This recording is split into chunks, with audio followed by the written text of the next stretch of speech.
sorry.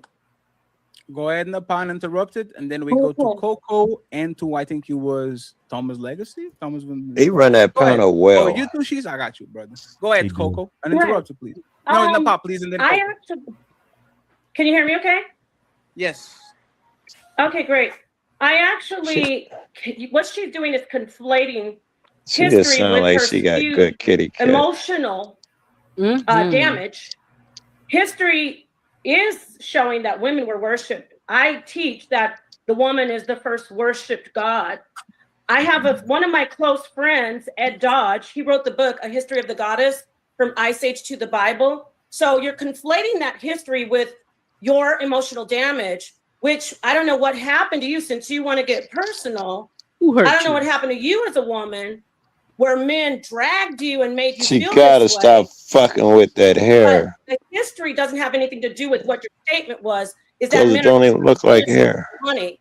In ancient times, if you want to go back to Babylon, I keep thinking she moving her shawl around. And they respected that's what I keep thinking. She fucking with her shawl or her scarf. They respected each other. It wasn't about just use a man for a penis. It was about respect and mutual. Oh no, you're talking about Nepal. They're talking about corgi or whatever. Different layers of people. Oh, I ain't even the chick with the white clown hair. Oh, I ain't even noticed. You're messing with the wrong person. No, this chick seems to have it together. I like her. Ancient writings. Yeah, I feel like if I look at her for too long, I'm gonna catch AIDS of the eyeball. A religious. Yeah. Okay. So nice try. Exactly. Blink twice, then, my nigga. You said I can. It's all crusted over and shit. And hold on, pause. Shout need- out to Lawrence with the $5 dono. Hail to Queen RLM, the Rose Queen. RLM, what did you think of Nepal? I knew her and I think she should come to your show. I love Nepal. This is not my first time seeing her. I think she's based as fuck. She's a Hebrew Israelite, so she knows the word. She respects her man, but she embraces her sexiness and she owns that shit. I dig her big time. Ahead, yeah, I would love to have her. Stock just went up with that recommendation, right? I don't rock with Black Hebrew Israelites, but I rock with Nepal for sure. Yeah, she's badass. Like for sure. I was like, yo, if a Hebrew Israelite can keep that thing, I might just become a Hebrew Israelite. God damn, make me the third wife. 1,000 Air Radio, $31.99, $199. Thanks for letting me on. Thank you for being here, bro. Appreciate you. You're welcome back anytime. Love having you here. And since there's the one that you guys do like, I'll do this for Lawrence.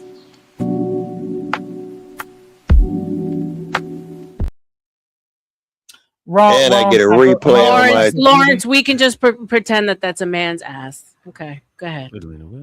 I get a replay on my second phone. I got two phones open. One has a delay, so I get to see that twice. I'm just greedy, lucky bastard. Yeah.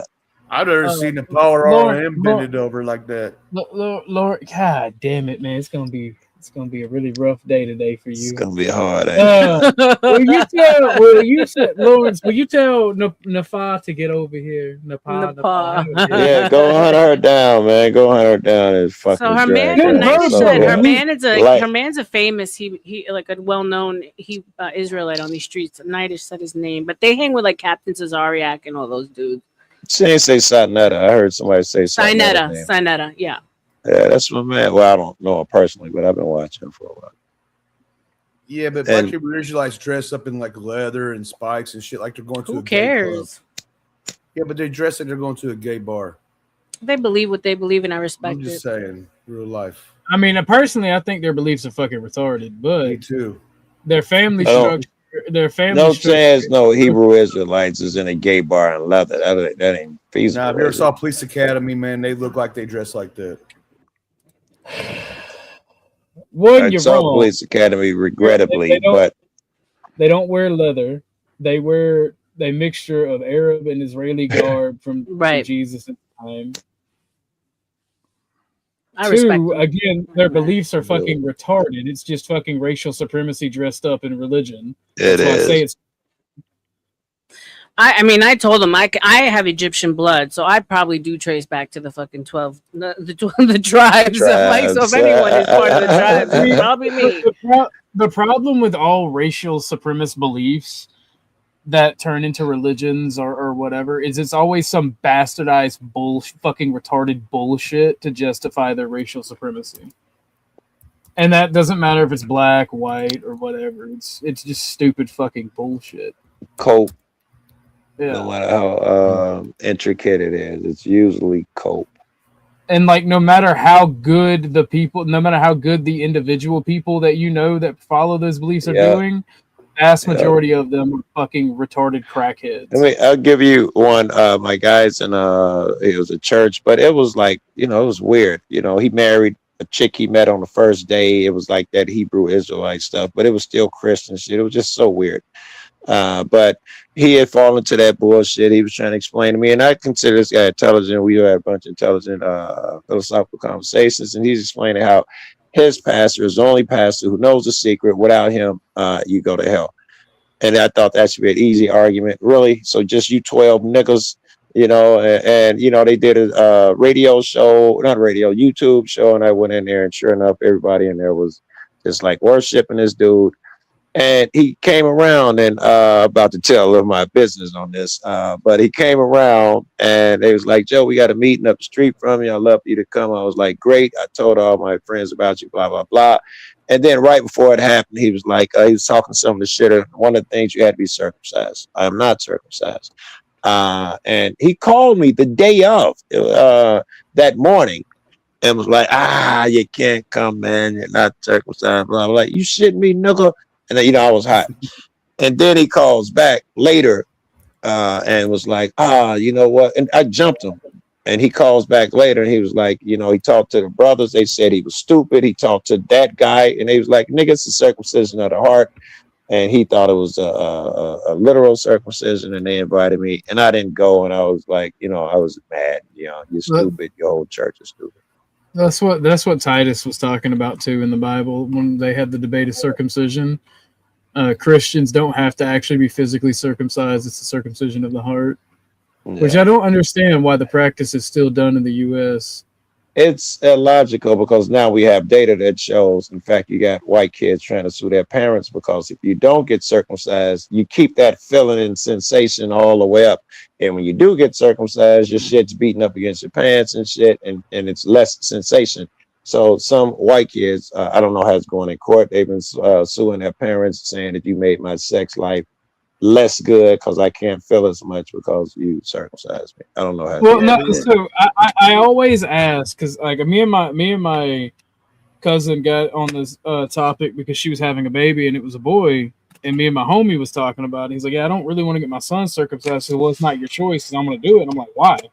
How would you feel if a motherfucker did that? Look, all the feeling. Well, it's about hygiene. It's easier for women. Easier for women. Right. I think it's gonna be about hygiene too, though, man. For real. OG, I'll be right back. I didn't have to circumcise each other for no fucking reason. It's about hygiene. It's about a lot of shit. Yeah, see, about the cool story. The cool story about that is I was talking. I'll bring you up when I'm done, since you can't. See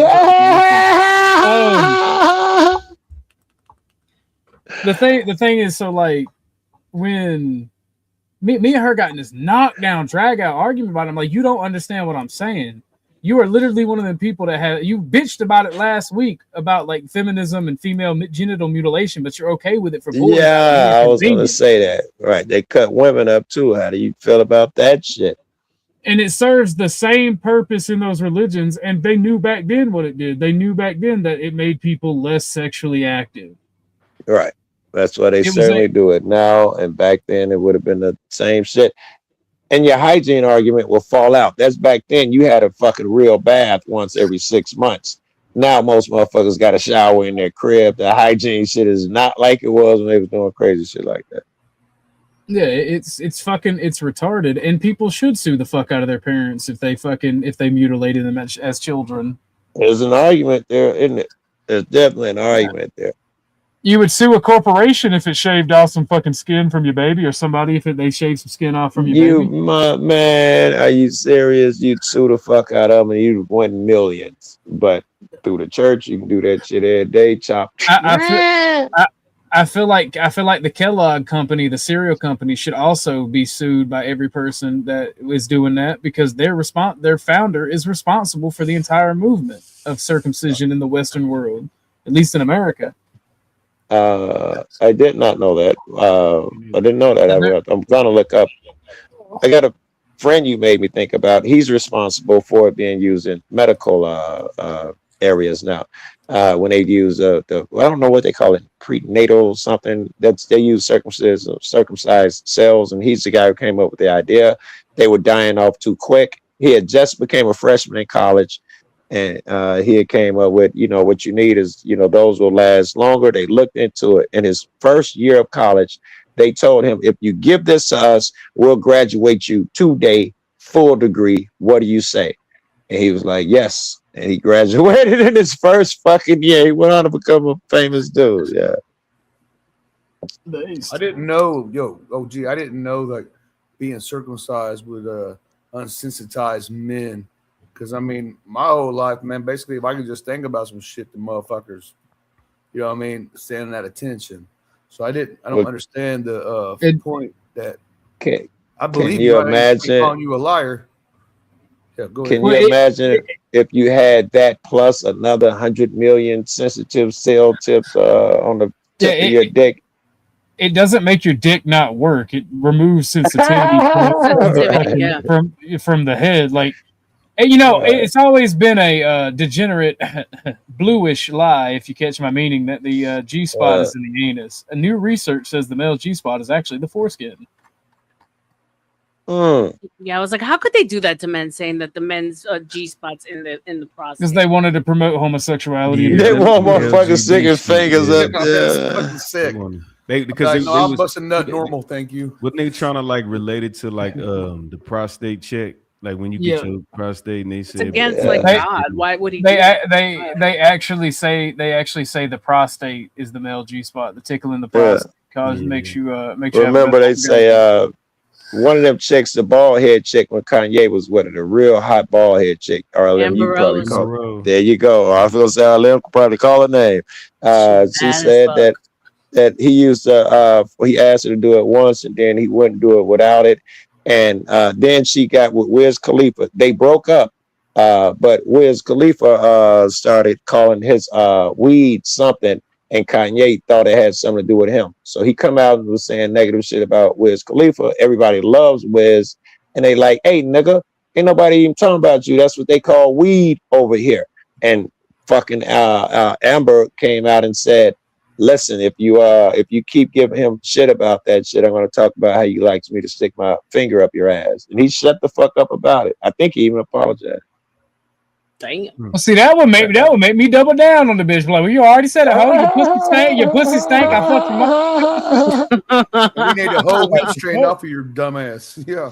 Hey, since you said that, I shouldn't say this. This is really when you should just shut the fuck up. But I'm gonna say it anyway. Well, I'll beat around the bush. Can you smell stuff in your dreams? Smell shit in your dreams? Yeah. The answer is yes. I have never smelled anything in my dreams. I had a dream last night. I was about to bang this chick, and yes, I could smell a thingamabob before I even got down there. And I knew what it smelled like, and and I woke up and like, oh, so you can smell kitty cat in dreams. It's a thing. Somebody had woke me up in the middle of the dream. You can smell shit in your dream. She probably put it in your face while you was asleep, motherfucker. She took advantage of you while you was knocked out. That's a positive. Anyway, we can go back to playing the video. I pay extra for shit like that, bro. She Bill Cosby your ass. You need to take a look in the mirror, because if you're using men for penises and money, you must not be getting much of either one. Okay, and I'm going to put that on the table. You're being egregious. You're trying to get an emotional response from us. She's correct. There's no way that any man of worth and value is letting you use them for penis and money. I can't even use a man for penis and money. So, I love it. And that means you're beneath me. Okay. Okay. Thank you so much for your band. No, I just want to make 1 second before you go. Thank you so much for your banter. You said you are going to have the chance. Hold on, Mr. One moment. You are going to have the chance to reply. I just want to make sure you can use a man for sex and money, Napa? No, you can't use people for sex and money and have a clear conscience and call yourself a god. That's my point. If you're a god, you want to be a good judge, you want to be a good ruler. That shows you, like, as a parent, you're if you're just doing something to get something from somebody, it's going to end quickly. It's going to end quickly. There has to be something else there. So bringing up all that stuff about Babylon and talking about religion, you don't know what you're doing.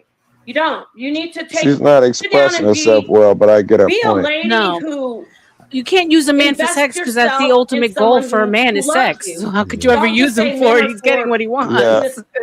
Money. I think you're just doing that for. And what's godly about using a motherfucker for anything? I think you're just hurt. Oh no, she's sucking my dick. Oh, how could she use it? Like, I said what I said. Oh no. Just because you can't not again. The money doesn't mean I should get a Why do I keep falling for this? Not again.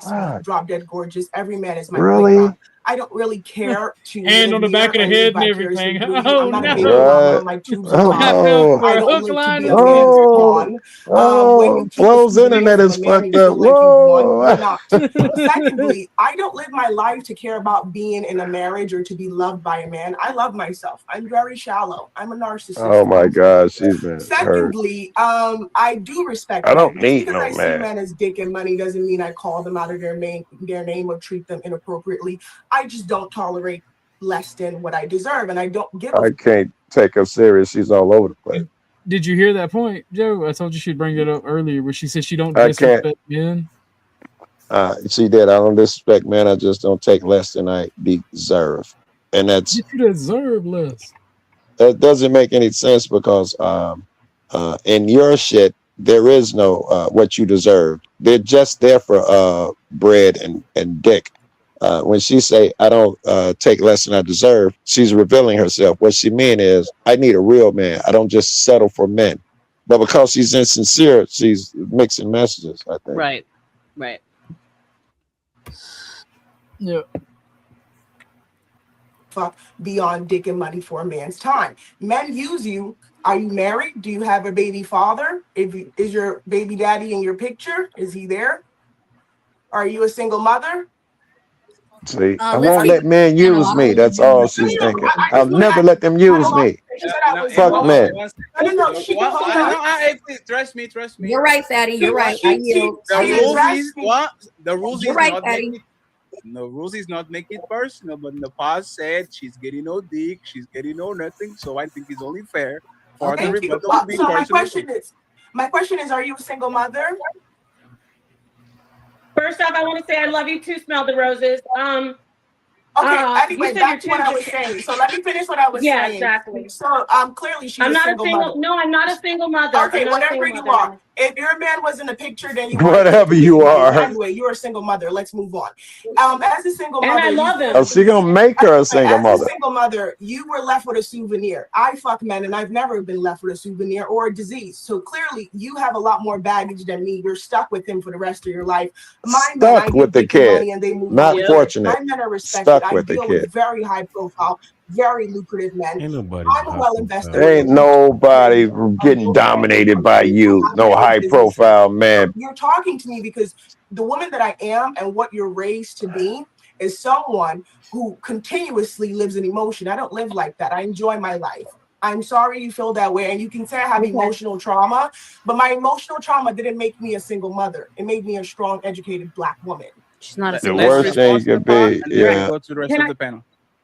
Strong man of the whole time. You know, it's kind of sad that you don't know that you're a prostitute. If you want to come in here and say prostitute, don't say I don't. Very good. I didn't interrupt you. I didn't interrupt you. I did not interrupt you. One second. That bitch a prostitute. That's why she triggered. That's the only thing that could have triggered that. She feels like she's a prostitute. No, she owns it. She owns it. She says it. Yeah. Very much. Okay.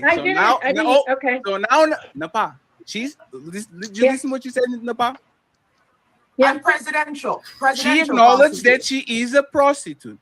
That's what she said. Can I come in and finish saying what I said? Okay, great. So she's a prostitute. That's great. She should have led with that instead of I'm a goddess. She should have said I'm a prostitute. And then we would have been like, oh, okay, that makes sense. Because you came in talking about you're a goddess. I didn't interrupt you. So you came in talking about God, hold on, right quick. prostitute. We're here for the audience. Please allow one another to land. That's great. Okay, this is Hey, the bitch thing. came in talking about shit. God, not a prostitute. I'm not judging you on what you say. I didn't hear you come off right away saying, "Hey, I'm a prostitute." If you would have come in saying you're a prostitute, I would say, of course she uses men for D and money. That's what she does. I would have just sat quietly. You came in talking about I'm a goddess and all you women are so weak and oh, I wish I was a man. I mean, all right, great. Forget You're everything. just a whore. Forget everything I said. You're a prostitute and you're a good prostitute. And hey, do you? Prostitution is the oldest I like her more profession now. in the book. And good job. My mistake. Let's Oh, girl. That's the way you might drop a bitch. And then you That's get right. Okay. Okay. People use the term prostitute. People use the term Wait, she gonna prostitute and redefine think prostitute. very This is insulting. gonna be Your interesting. mom was a prostitute. Your whole entire bloodline is a prostitute. Women got married based off of protection and nutrients and food. That is prostitution. Monkeys prostitute. All form of female interaction in nature is prostitution because a man She has to thought give this in order for through. them to bear. You just use it because you feel like it's insulting. You're just a cheap prostitute. You ended up with a souvenir. You're a bad one. You're a very bad prostitute. Damn. Ended up with a souvenir. You may love your souvenir, but you are a cheap prostitute. Sorry. Coco is not a prostitute, by the way. Go ahead, Coco. She can't be a prostitute. That's why I said she's a bad one. She's a cheap No, prostitute. hold on, stop. She's a free hoe. She's a free hoe. She's a religious hoe. A Bible hoe. No, because She don't like that prostitute label. Yep. Hello. You guys have to. That hit her. Hit dog or holler. Let me say this to you. I love you, Melody. I'm not a prostitute. You need to say for the record, I'm damn sure not a prostitute. I know you're not. You can't be. I'm damn sure not a prostitute. You can't be. Look, the thing is, you got triggered. You said you never been you triggered. just. I mean, why are No, you you're mad? triggered. Can I ask you a question? Why are you angry? Why are you angry? Listen, why are you, my friend? Why are you angry when you said you are a prostitute? You started saying I'm not. Wait, I can't be a prostitute and a wife. Which one am I? You listen. What? You came in and said D, and you said D and money are your thing, and then you clarified that you're a prostitute. I'm not a prostitute. Good for you that you're a prostitute. And you've already failed. Okay, I can't be a prostitute. But I just want to say for the record, I'm not a prostitute, never was, never thought of being one because I have more value than that. And ladies and gentlemen, you have more value too. She One bad. second. Y'all repeating yourself and there's a line. I have two questions and then y'all got it from the bottom. Coco, sorry, Miss Georgie, what type of prostitute are you? Are you the type of prostitute that gets money for sexual favors? Like straight up, no mojo, no extra fluff, no I love you, that type of prostitute that you're talking about? Or is on a metaphorical way? Metaphorical and literal. I don't talk to men unless they give me money. Why am I wasting my time? I don't like to be left with nothing but a wet cat. I like to at least see it financially in the bank for my time. I respect the honesty. Napa, 2 weeks ago, you literally said the job of a woman is to look good on a man's arm. She doesn't have to do nothing more. She's just to pull up, and because she's beautiful and she's pretty, the only thing she has to do is just be in his presence, so every man wants her. Wouldn't that go towards what Miss Georgie is saying? Because she's a pretty woman, so she has a fat ass and all that. Wouldn't that be the same kind of thing? Like, that would see how smart she is. Let me answer the question. Yes. Let me answer the question. And again, I just saw the chat, a lady saying I'm half naked. I have breasts. Oh, I'm sorry, you're talking about the lady. My bad. No, let me talk to you about this. Nobody talks. Napa. The rules of the show is nobody talks about tits on this show. You included, right? Nobody's going to talk about the size. No, hey, woman have tits just like I have balls. I'm just short. Okay? The wig is right. You will be seeing them right now. That's a lot. Let's go. Am I going to be able to answer your question? Am I going to be able to answer your question? Napa, you are going to do. Don't get distracted by the chat. You are a veteran. Don't look at a chat. You know the rules. Yes, I am a veteran. Okay. Go ahead. Let me take my time with this. Fine as fuck. Let me take my time with this. Yeah, Being I knock beautiful her with off. your man that you Sarah love was isn't simping the over the same as both of being a us in the back. She's prostitute. like, I mean, why is that even Damn. asked?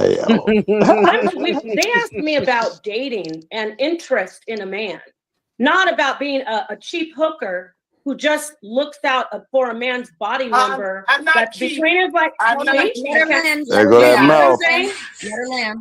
what is she But showing I'm her not arm cheap. that she's not cheap? Hey, please, this is becoming friends. Goddamn. I ask a particular Oh. question. Now, please, 1 second, please. Excuse me. If I y'all haven't point of even- if y'all point of disagreement is I'm a Now, guys, let me ask you a quick question. OG, pause. Y'all the same. Oh It's just my the God. price. Just the wasn't price even- changes. Oh, gee. Not about even to say. not even a slow Tuesday, y'all. The Which little one? The one on the right with the white hair? Yeah. Rice, OG Rice. Slow to Ash Wednesday. Drunken. Right. You got to throw, down and out. Been in Kansas in the backwoods for 2 weeks. Caught not running. You got to add some shit in there. Right? Yeah, my But you dick ain't in it. saying no though. Yeah. This might be feast, but that white hair, yo, god damn, man. RLM, it's got to be real, like save the world. Yo, mama and them finna die. My dick has Right. been deprived. Bitch, you shut up. Don't say a word, cause ain't no chance I'm gonna stay hard if you open your mouth and I gotta hear your philosophy on shit. Like it's the only two of you left in the world, and she's the only way you're gonna extend I'm the your human God, race. motherfucker. I'm your God. You ain't shit to me, motherfucker. Ah, damn, this bitch again. Oh man. Yeah, she's Take one for the team and produce some kids, but god damn, I don't want to fuck this mouthy motherfucker. Oh my gosh. That's what I think of Sarah, man. Sarah's the last nigga I want to fuck on a pound. I feel like Sarah's would just turn it to in the morning when you roll over. I'm knocking Sarah down for her, cause I ain't gonna lie. Yeah, I'm thinking in the morning when you roll over, she's gonna be like, did you take that garbage out last night? And by the way, you need to do this and that. I don't need that shit. I want to hit it again. I'm going Sarah. I don't know about Sarah. Sarah loves tits, boy. She sits hard when she comes up on the panel with me. Yeah. She's like, "Oh my god, you're gonna need to bring those twins over to my panel." I'm like, "Yeah." Some chick tried to jump Sarah. Sarah said something like that about another woman, and some black chick popped on a panel and tried to put her down. Sarah killed it. I wish I could remember exactly, but but in the end, she told her, "Listen, man, it's different when you're talking about two dudes. Man, a woman, it's a woman's nature to be submissive. Two people, two women, two submissive women being submissive to each other. Now you're talking about something, and but you getting up here so and so, and the chick had to change her mind and step back. I mean, Sarah, I wanted all women to do that shit the way Sarah made that shit sound like, yeah. Yeah, more women need to do that shit. Sarah just fucking sold it. My first wife's gonna be a lesbian, so we can go hunting women together. That's right, that shit, right? Nah, they're cool. I got one of them too, bro. I done had a couple of those. Yeah, she's a pretty woman who acknowledges pretty women. There's nothing wrong all the with that. pretty women. Yeah. Yeah. All right, guys. We have Simon. We have Simon in the back. Do I bring Simon up or do He was talking shit to me the other day. Bring his ass up. Is Simon that British guy? Yeah.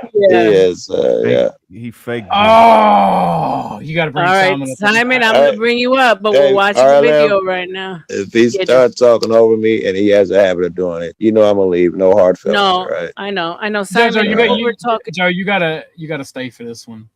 No I'm down, but all right, Simon. You heard everybody. No over talking anyone. Welcome. Hey, Simon, did you serve in the British Armed Forces by chance in Afghanistan or Iraq? Oh God, here we go. Why y'all? Great opening. I like it. Wait a second. Oh, firstly, salute to the panel. Salute. Yeah, it is you. So have you told them? Shit about to go left. Have you told them the story about how you got took by two Afghani soldiers in the trenches? I love to hear it. And they peed on you when they were done, and you was like excited about it and shit. Holy cow! He said you remember. He did say it. He said you remember that shit. He did say it. Oh no! Every time I run into Simon on these YouTube streets, I'm like, bro, you talk a lot of shit for somebody who let two dudes run up in them. And the coup de grace in that story is you let him finish Listen, his bro. side. Donna, it's we hard, showed bro. his music video once. You're shitting me. He did not tell that story, OG. It's Oh, hard to he do, outright told that story. bro. I'm telling Simon, you, like, Joe. I'm smelling a deflection, but I'm gonna ask anyway. Is that a story? Did you tell OG that? No, Joe. Do you remember when he went into a private party, Illuminati party, and there was Kanye and Trump on the bed together? I forgot all about that. Had you not said that, I'd have totally forgot. It was gone from my shit. Yo, I'm still. I got the video, bro. Oh my god. Okay, let's He go got- back to the video. He got that GoPro footage. Wait, who says they got banged by 2 Afghani soldiers? What the fuck is that? Simon. Just leave me alone. What's wrong? Like, yo, I was young. Stop. You was young. He said I was young. Okay. Okay.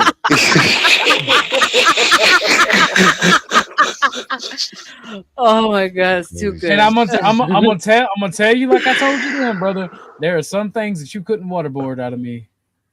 Holy hell.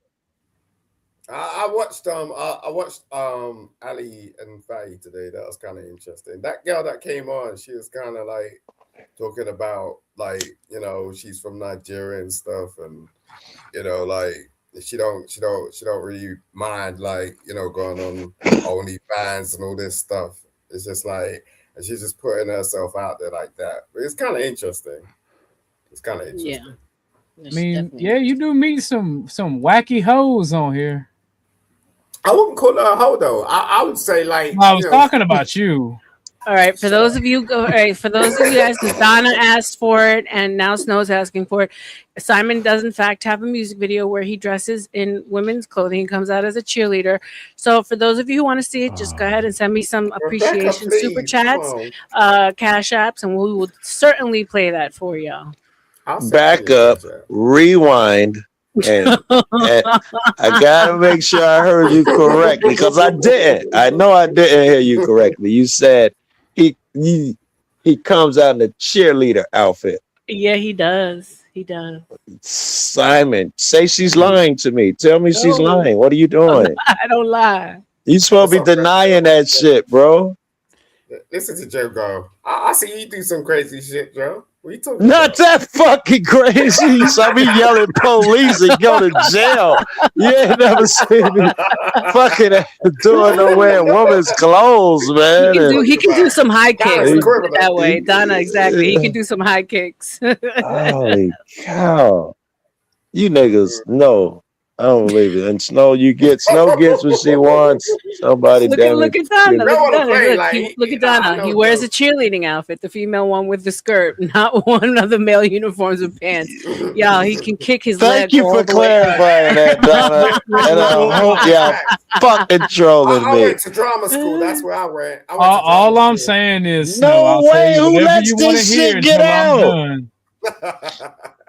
Yeah, I'm gonna find an embarrassing video of me. Here's the most embarrassing video I got on the internet. Let I me look see like if I a can nigga. find it. Don't mean like I ain't got skills, bro. Don't worry about You it. don't know how to say the word. You're not black. You just put the hard R on it. Black people don't do that. Fucking OG don't make that mistake, nigga. You ain't black. Listen, bro. Yo, I went to ballet school and everything. I don't care about you. Okay, Tupac Shakur, calm down. Okay. Thank you, Orthodox. Thank you. these they don't Shout know. out to Simon. Go back to the video, G. Please. Oh well, I'm my ass up for you cats. Hold on. So instead of This is doing so that, let's embarrassing. focus on the question that I asked. If a woman's job is to exchange beauty for resources, which is a beautiful woman coming into the room and she's showing everybody, this is the woman I want, and I exchange resources for her beauty, what is the difference between that and what Miss Georgie was saying? Okay, now maybe I can get this all out without anybody interrupting. Yes. Looking good and walking in a room with a man isn't prostitution. Don't interrupt me, please. We have a woman who is selling herself. short. I don't care if they're giving her $1,000. God knows. I don't know. When you walk in a room with a man that you love and you care about and that you're interested in or spending your life with, that's not the same as being a prostitute. Come on, let's be serious. She's saying she actually gets money for their dingaling. Now, what I said last week, I stand by it. You got to look your best. You shouldn't come on a show with whatever. Hey, can you pause, on OG? and a winter hat in spring and start talking about how you get. Can you regular screen at RLM? Can you tell me what? $305 $2 RLM. There she goes. She's Can getting you that money tell for that me? video. Can you tell me what you see on my shit there? Is it too blurry? No, it's too blurry. Alrighty, hold on. Y'all All right, can now we see see that's it. a, Now it's a we see guy it. in a. Yeah. It's me as a kid in a video. It's me. Okay, now I see it. As a little All white right, kid. Snow, we'll find the Here. video for you, babe. This is a video that we did years ago at Al Capone's crib, and it's embarrassing as fuck. So I don't tell nobody, but you don't see somebody in a blue jogging suit. That'd be me. Yeah, Hey, I'm not gonna be doing a gay dancing shit. yeah, the Running Man. That's Kid and Play, ain't it? No, that's just some dances we got for the video. There's a bunch of us out there. It's see, that's me right there in the middle of the fucking. Oh, that's Farley. That's the guy. That's the producer. That's my producer. We ended up making music together. That dude right there. Yeah, that's nowhere near. Yeah, that's cool though. Like, what's the? Oh, Nothing wrong with where that. they go? I'm trying to find. It's embarrassing as fuck. I do real rap music, but that was my producer, and he wanted us in the video because we was making noise. And this is obviously the version where I am absolutely cut out. I can't even find me in this motherfucker. It's really bad rap too. Here, I'll let you hit a rap. Snow, you never have to justify for anything you do, babe. Just having you here is enough. Thank you, baby. That just sound like now that we found love. Love, what are we gonna do with it? That shit. That shit was fire though.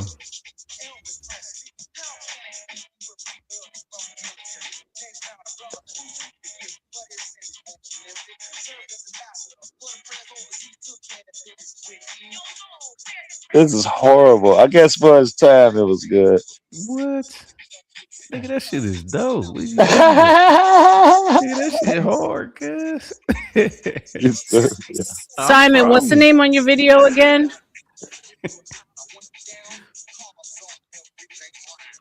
Simon. Uh-oh, Roxanne ass and pull it up. Simon, what's the name on your video again? Say again? What's the name of your video again? Yeah, you were proud of it. You were proud of it before. Look at that real hair over now there. Now he don't want to do it. Right there, real hair, right? Shut up, Joe. Your damn police shit. Like, you want to stalk police officers. That's your shit. Listen, bro. Simon, what is it? Listen, Mr. Hectic, Simon Hectic. Mr. Hectic, just Google Mr. Hectic. Mr. Hectic. That's my man's right there, Leslie Love. That's the guy I rap with, so I got to be in there somewhere. This when James Brown went to jail, as if y'all couldn't tell. No, direct RLM. I'm gonna need to see that video. Here we go. I just don't. I got it. I don't really understand why you chase police officers all the time. I really don't understand that. Like, you got an infatuation, like, with police officers. It could be worse. Right, guys, this is for the beautiful Snow. Joe be chasing around police officers trying to give them a ticket. Go to work. You want to drop that link in the timestamp of that? Hey, Simon, when they say Joe chasing skirts, it means something totally different from when Simon chases skirts. Just there we go. Mr. Hey, before Hicks. you play that, I got to bounce. Do you want me to drop that link and the timestamp in the back? No way he is about to run out in a fucking skirt. And he's Why in a you jail, leaving? bro. How many times do you want to get DP'd in your lifetime? Ah, damn. All right, ready, guys? I could have.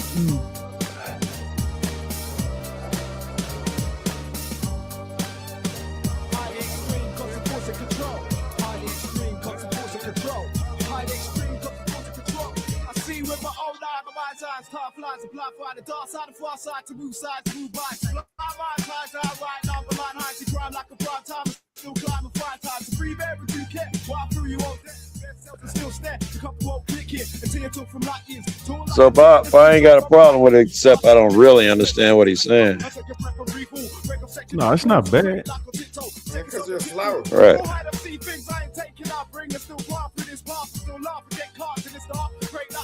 Actually, it looks good, considering, you know, if it put it back in the time, it'd be even better. Yeah, thanks.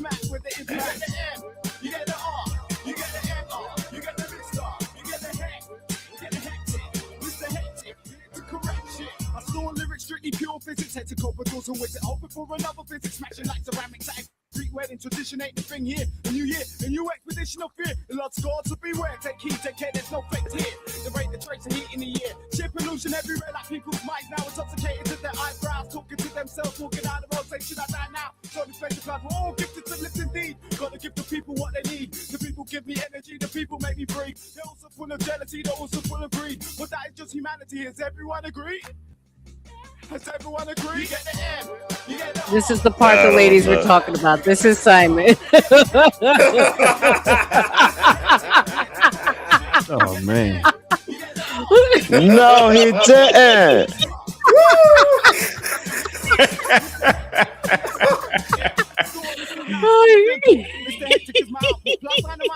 Oh my God! Bro, this is the high kicks and shit, yo. Yeah. Bro, it was good without that part. Like that didn't make the video better or nothing. Like you didn't have to do it. Video, bro. Yeah, but he really wanted to be in that skirt. You gotta understand, it wasn't about the video. He really wanted to be in that skirt. Well, to be in that skirt. They told him no. They told him no, and they told him no, and he said, "Without the skirt, I'm not making the video."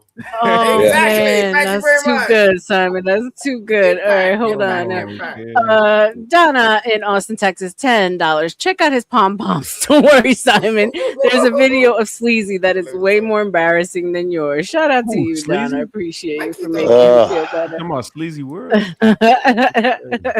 No, he speak easy. Oh, okay. The Canadian gangster, bro, from the real mean streets of Montreal, baby. Don't fuck with Montreal, nigga. They'll get you, hoser, eh? Let me tell you something. None of you. Oh yeah, I got another one for you None of guys. you can pull that off. I pulled it off. I pulled it off. None of y'all gonna pull that off. I don't want to pull it I off. wouldn't be bragging on that shit. Calm down. I pulled that off. That was me. That you pulled your dick off. Congratulations. I know. No way. So That ain't no way. can't see that shit. It's so dark. That's another young me. We used to do a magazine. You are correct, good sir. Yep. You are correct. Yeah. You know what else can't be pulled off? Sky like that. What? DP by Afghani insurgents. That's all I'm saying. Listen. I see you. You said you had to leave, OG? Yeah, I gotta bounce. Okay. OG, take it easy, brother. Do you want that link to that video in the back chat? I can bring it up from here. All right. Do you want the timestamp where you at? No, I'm gonna start off from where we left off. Yeah, it ain't dude in a skirt again. That's what I'm saying. When I leave, it's gonna go away. Oh, duh. Yeah. So do you want the link in the timestamp?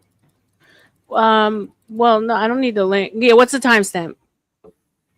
Timestamp is 2 hours, 51 minutes, 56 seconds. Okay, cool. Got Let it. me know when you get it pulled. Let me know when you get pulled up. He's Because- accurate like Okay. that. Hey, RLM, how long do 51 it take for you to seconds. get in there? Jesus. I'm coming up soon. Like, yeah, I'm coming up right Oh, after the yeah, one. yeah, I The forgot. one that goes Ask you- after Nepal. I do gotta ask you, why do you use the profile picture of a bigger, meaner black guy instead of your own? You talking to me? Yeah, because you cam up. That's the only reason I'm asking. I don't cam up, so I'm not gonna use an actual picture. You don't. I always thought that was him. That ain't him. Wait. Yo, bro. Like, all you need to do is actually Google me. Like, at the end of the day, I don't front. wanna go. Like, I no, don't. you I front. don't wanna. I Why don't you put wanna up your Google you. profile picture? Why you do that? What's Okay. wrong with that? Huh? Like, what? Like, there's no way. Like, I spoke to you. This who I am. Listen, bro. No. Oh, okay. What are you talking about? You thought he was a white boy, then you all this time. You thought he was a white boy. Why are you bringing up dude though? Why are you bringing up dude? That ain't you. What you talking about?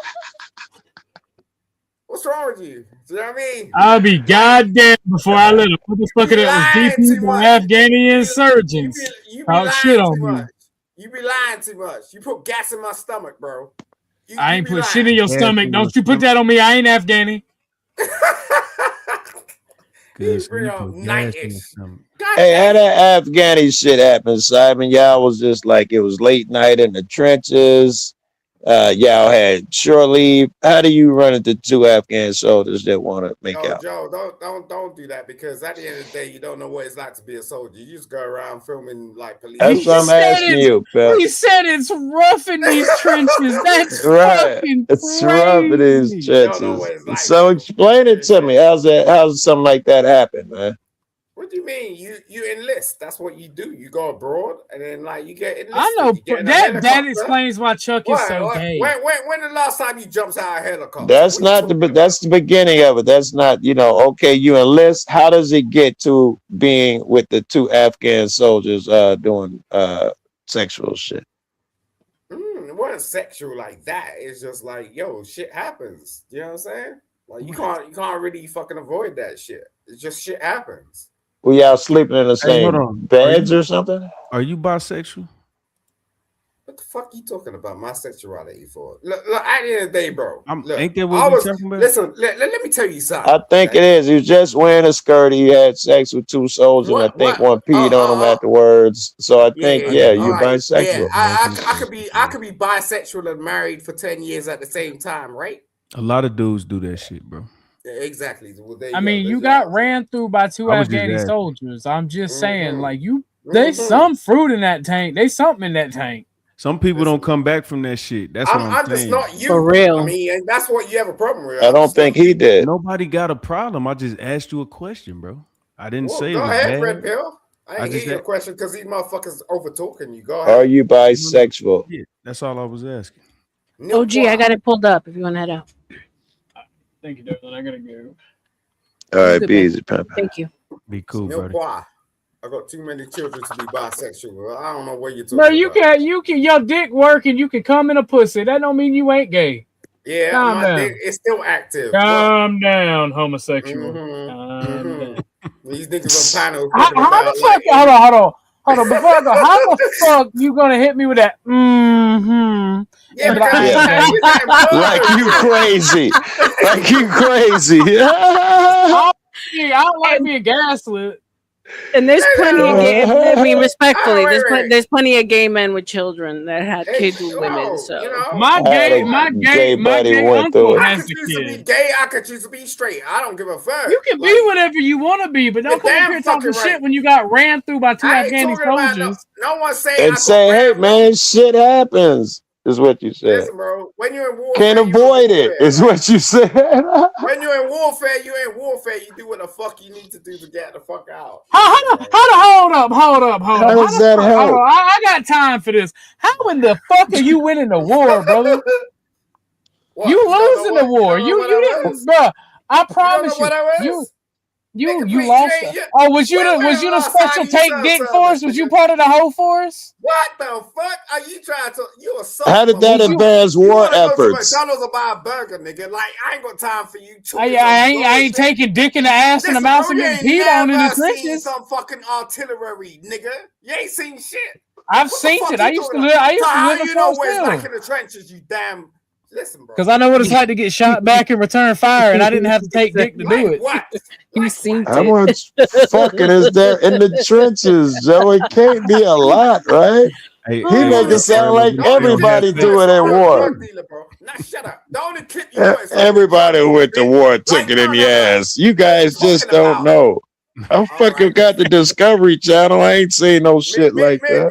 Mr. O over here trying to turn around and like stalk police officers. Shut up. Like you don't know what the hell He ain't taking in the ass and the mouth and getting peed on by police officers. A fuck who's taking what up their butt cheeks? Oh my God. Okay, let's just step away from the ass. This is getting very gay. I think I got something on me when he said that. This is getting very gay. You ain't running my life. You ain't paying my bills, bitch. I'll take up the butt. He sound like that chick who was just so proud of. Oh, you heard it here first. He'll take it up the butt if he wants. That's all man fuzz dick. What y'all talking about? He sound like that chick who was just up here. What else man fuzz? I don't. Hey, Snow, that's why I asked the question. That's exactly why I asked the question. Mm-hmm. It makes it push it in perspective. Okay. Yeah, he didn't bounce back. Let's balance this out. Now let's go back to Torgy, whatever her name Rice is. Jorgy. Yeah, I heard that too. 100%. Yeah. Why is this thing showing up here? Mop head. Okay. Okay. I literally got a mop head like that. I ain't put on my mop yet. I could pull it out. It looks exactly like that. I ain't even put it on the mop yet. It's long and white, look just like that. You know, if I called her a mop head, you'd be calling me racist, Joe. Probably, but that's fun to me, so I can't get around it. Come through like me coming y'all through have a my good night. vagina for me to be Yes, able to right. kind of adopt whenever the time came. But I'm also only going to adopt 14 and up because I don't like babies. I don't really know how to communicate with them, and I'm autistic, so I have a low tolerance for children. I find them. I fast forwarded a little. My reasons are the fact that I don't have that. I don't have that. What do you call it? The insipid need to find value in pregnancy or children for me to see myself as a worthy human being. That's why I tied my tube, and I don't want to reproduce any more of what is going on in this world. It's not fair to bring a child into this world, and especially she beating around the bush again. Yeah, she got tired. She got tired of killing the baby. Thank you, Melanie. Y'all didn't hear what she just said? No, I heard everybody. it. I just had a quick question. But it's on Coco. Ali, it makes sense. Yeah, she tied her tubes. Yeah. And my man says she got. You, Red Pill? I said she got tired of killing the babies. That's why she So she went and got it tied off. That's what he said. She was like, I'm tired of wasting money on that. Yeah, it's $250 I just think she's just coming from wherever she's coming from. Like, like men will go for that. I will. Like, at the end of the day, like, that doesn't surprise us anymore, listen, right? Bro, look, it don't take too much. Like, at the end of the day, like, we agree. We don't want to be in a fucking relationship.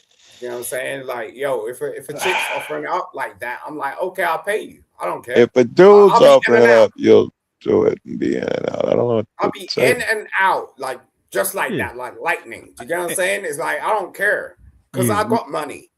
I'm picturing a skirt and some Afghani soldiers. Whatever you saying, it's not that same ring that you think it has. It's the same thing. I don't care. Like at the end of the day, I'll be in and out. Like so, like for me, what she was saying was truth. I'm just like, okay, she's okay. We're gonna let her continue her truth. Hold on. Didn't he say something about he's happily married?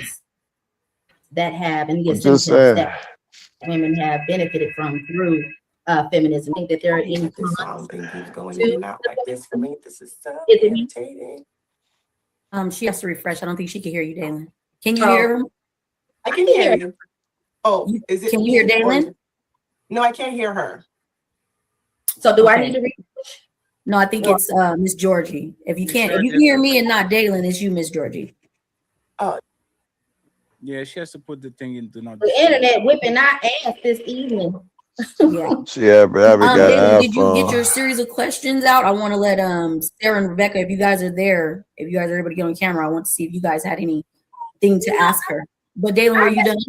I wanted to ask her a question about, the stupid children and her interaction with men and how they mimic animals, how they interact with each other. I can hear you. Miss Georgie, can you hear me? Yeah, I can hear you now. So sorry about that. I don't know what's going on. No, I mean, I'm having the same damn issue. It's just a Wi-Fi thing. But I won't take too much time because there was a lot of different subjects touched based on children, how you interact with men. I don't want to, hop all over the place because I don't want anyone else to get confused. But I just want to know, is there anything else out of nuts and financial access you want out of men? That was a good question. No. Why is that? Is there any other value that a man can add to your life outside of his nuts and his limited financial access to you? No. None. So she did answer that earlier, though. She did state what she wanted.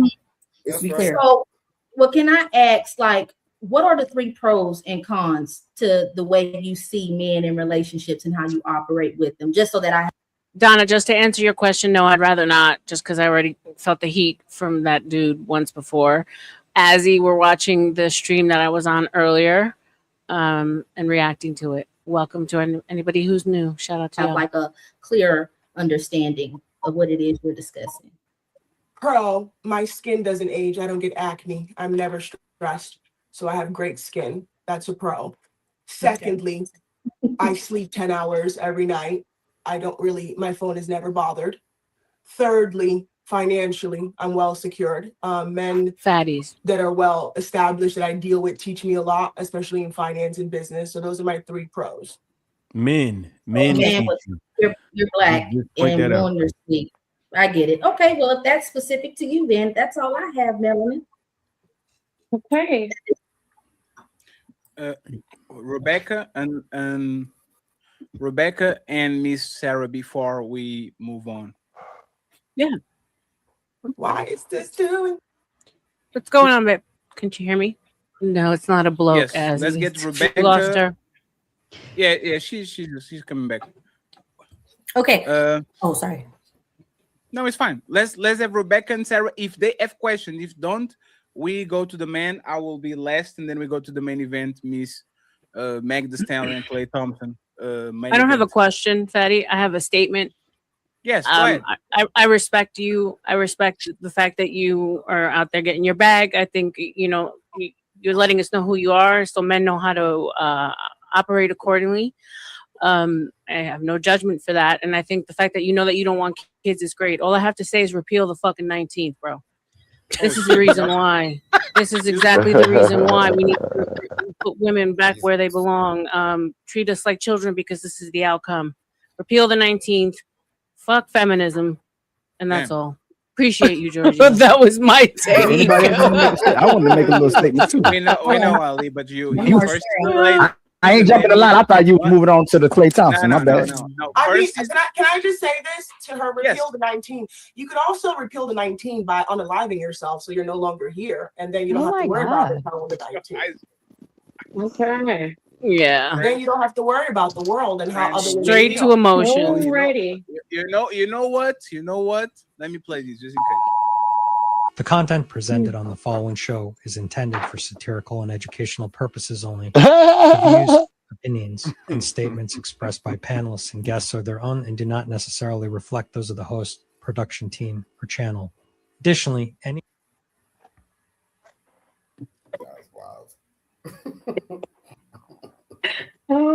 Sarah, you have the floor. Thank you. Go ahead, Sarah, and then we go to the fellas. Miss Georgie, can you hear me? I just want to confirm before we move forward. Yeah, you can hear me. I just don't like when people benefit from shit and then talk shit. Like you're here benefiting from them and then you want to talk shit. It's easy to exit. What? Who's No, She said it's easy to One exit. second, she was addressing Rebecca and the repeal of 19, and she's saying, I struck a nerve, y'all. I struck a nerve. Got on her Rebecca ass and got up benefited out of there. from damn the right things there. that saying. That's what you call a drive-by. Go ahead, Sarah. Yeah. She benefits from women, and she benefits from That's all the how I hardworking women operate, that Red died Pill. for her to be here today. But she has an insipid, ignorant statement. But you're sitting here benefiting from what those women did and what they I sacrificed. benefit from what men do, babe. I benefit from what men do, not women, Okay, babe. then, all right, please remove your ignorance. You have no, you have She literally mad. no Now value. you're ignorant, no value. She's mad. I don't really entertain bums. I got you, Rebecca. Bums. She mad. Okay, Miss Georgie. So you have given a prescription. You've given an ought to women, saying that they should utilize men only for their dicks and their money. Correct? Yes. Okay, so that is an ought, and that in our world we recognize that as society should appeal to, or should take what you're saying and do what you're saying. And you're saying that we would all be better if we just utilize men for their dicks and their money, correct? Yes. Okay. All right. Now the problem that I'm running to is I hear what Rebecca said as well in terms of like I respect what you're saying. You view it as transactional, right? I put out, he gives me money, life's good, right? I get that. And if that's your, I'm all for gold diggers. I think you should make gold diggers great again. However, the caveat is that women still have a duty to society. So when you say fuck Rebecca and her repeal the 19th, the reason why she says repeal the 19th is because our society is actually on a birth rate decline, basically because of people like you. So, and I don't mean that as an insult, but what I mean that by is that everything you stated as to why you want it to be this way. Now, respectfully, I agree with Sarah's take, and I understand that she was going a more softer approach to bring down her attitude, right? But no, it's strictly because of the degeneracy, and unfortunately, it's a domino effect, right? I firmly believe when we're left to our own devices and we're left to choose for ourselves, ultimately, it's happened in old days. Back in the day, we choose wrong, and we women hold the power of whether or not society will go on, of course, because we're the ones that control the sex and make the babies. But what do we do when we're given the rights? We're deleting babies. We're genociding babies. Actually, we're speaking this nonsense. That's just nonsense, and it's so you got to go back to the beginning, the inception, giving us rights. Voting rights. Can I say something? Because sure. Can I say something real quick? Right. The thing is like this chick does not know Sarah. You know what I'm saying? If you know Sarah, you know Sarah. You know what I'm saying? Like Sarah was saying something for a reason. Like 100%. she was doing it, right? Like so she's seeing things from a completely different perspective. Like I could tell why Sarah is acting the way she is, because it's like Sarah's like, no, I don't even mess with that. You know what I'm saying? Because she's in a complete different circumstances. It's kind of easy to turn around and go, okay, I got my assets and all this stuff, so I'm just gonna let that loose. And I ain't gonna say too much about Sarah because Sarah's a personal friend. But I'm just saying, like, I know what Sarah's on. Sarah is like, yo, bruh. At the end of the day, like you can say what the hell you want, but it don't work like She's that. using deductive reasoning. She's using her skills of logic, but she's using logic against a completely illogical human being who Sarah's not just who, about to interestingly open her enough, legs, came you know up what I'm saying saying? she Like, speaks from logic. Do you know what I'm talking I'm not about? talking Like, about Sarah in that way. I'm talking about her. I am. I'm saying that Sarah, she's the way that she's coming at her argument. It's logical. I get 10 hours well, of sleep. My skin doesn't age, and I have money, and I can buy the nice condo that I want. Number one, that's all materialistic in terms of your nice condo, nice things. You just want money, whatever. Number two, my skin doesn't age. Well, that's part of life. It's part of getting older. But to make that a part of your ought, right? That's all selfishness. And and I get 10 hours of sleep, again, that runs into the idea of that's all about me, me, me, me, me. I have no duty to society. When in fact, you're claiming that men have a duty to society to provide their dicks and their money, which I could agree with that. I could roll with that in terms of a marriage, even say, okay, fine, give me that D, right? Provide for our family, and I'll give you all the babies in the world. But you've already recognized that you don't want to provide children, which would in fact be your duty back to society. If you want to utilize society to your advantage, right? Dicks and money, then you need to give back to society. Because if not, then your society actually collapses in upon itself because of your own selfishness. And if every single woman in the world thought the way you did, we would actually collapse internally and we would have no society to go forward. And life ends as it is. Facts. Yeah. Right. Well said. She don't care. She keep getting them, them in calls. That's why she keep getting off the camera. She got too many. That bitch at work. I'm back. Okay. I was gonna say something. It cut off for me, but I I wanted do want to point out. Can you hear me really quick? I'm not talking about her. We do know that trying to have a conversation or a debate or an exchange with a person who is a proclaimed narcissist, I don't know how I feel about that, because true narcissists don't recognize that they're narcissistic. So I don't know if she's trolling or if she's the first person ever to really accept. Well, and Dalen, that's why I said you Can I have prescribed a an ought, response? and she agreed to that. She said she made a prescription to society. So I confirmed that up in the beginning. So even if she claims narcissism or doesn't matter. She prescribed an ought to women. So Because that's I see it as someone that's, I hear that, and when someone wants to have a conversation, we can't keep talking past her like she's not sitting right there. Just 1 second. I need to rebuttal. 1 second. Yeah, you want to rebuttal, and Dylan, you can't do that. She said that you was a narcissist before you spoke. You made a bunch of questions, and then you said, "I don't think we should do." Like you did it. It's fine to talk with a narcissist. There's a question for you guys. Can a narcissist? Does a narcissist actually know that they're a narcissist? I mean, that's a tough. I think they do.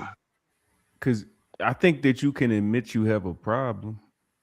Now, if I say my leg is broken, and I admit that my leg is broken, it ain't gonna fix it. You know what I'm saying?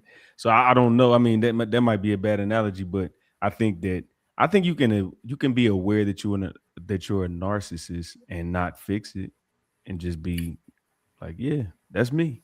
Right, because a narcissist ultimately understands that they don't feel, right? The same. They don't have empathy the way an average human does.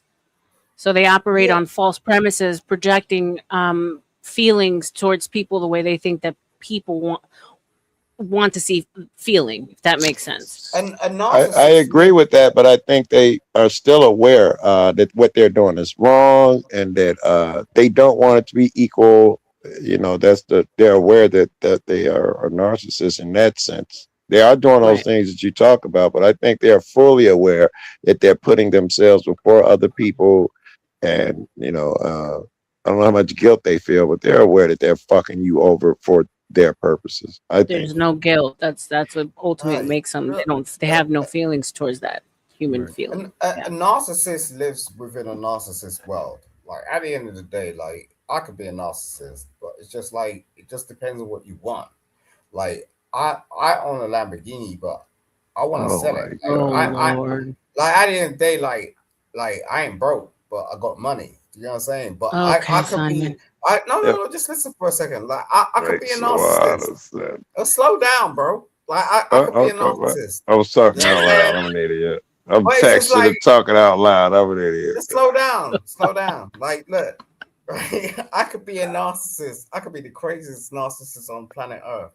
But at the end of the day, it's like, well, what are you? Do you know what I mean? What are you about? Like, if you can think beyond, what you have and what you got, then that's a different thing. Like when you're in that space, like this is why I sort of got her, because I'm like, yo, you're just in a space.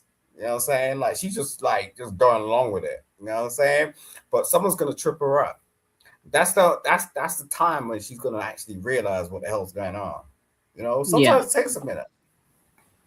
It's fine to talk with the sociopath. It's fine to talk with a cheater, psychopath, especially if they are aware of who they are. That's actually the best conversation you're going to have. So let's please focus on the conversation instead of focus on the conversation about the conversation about the conversation.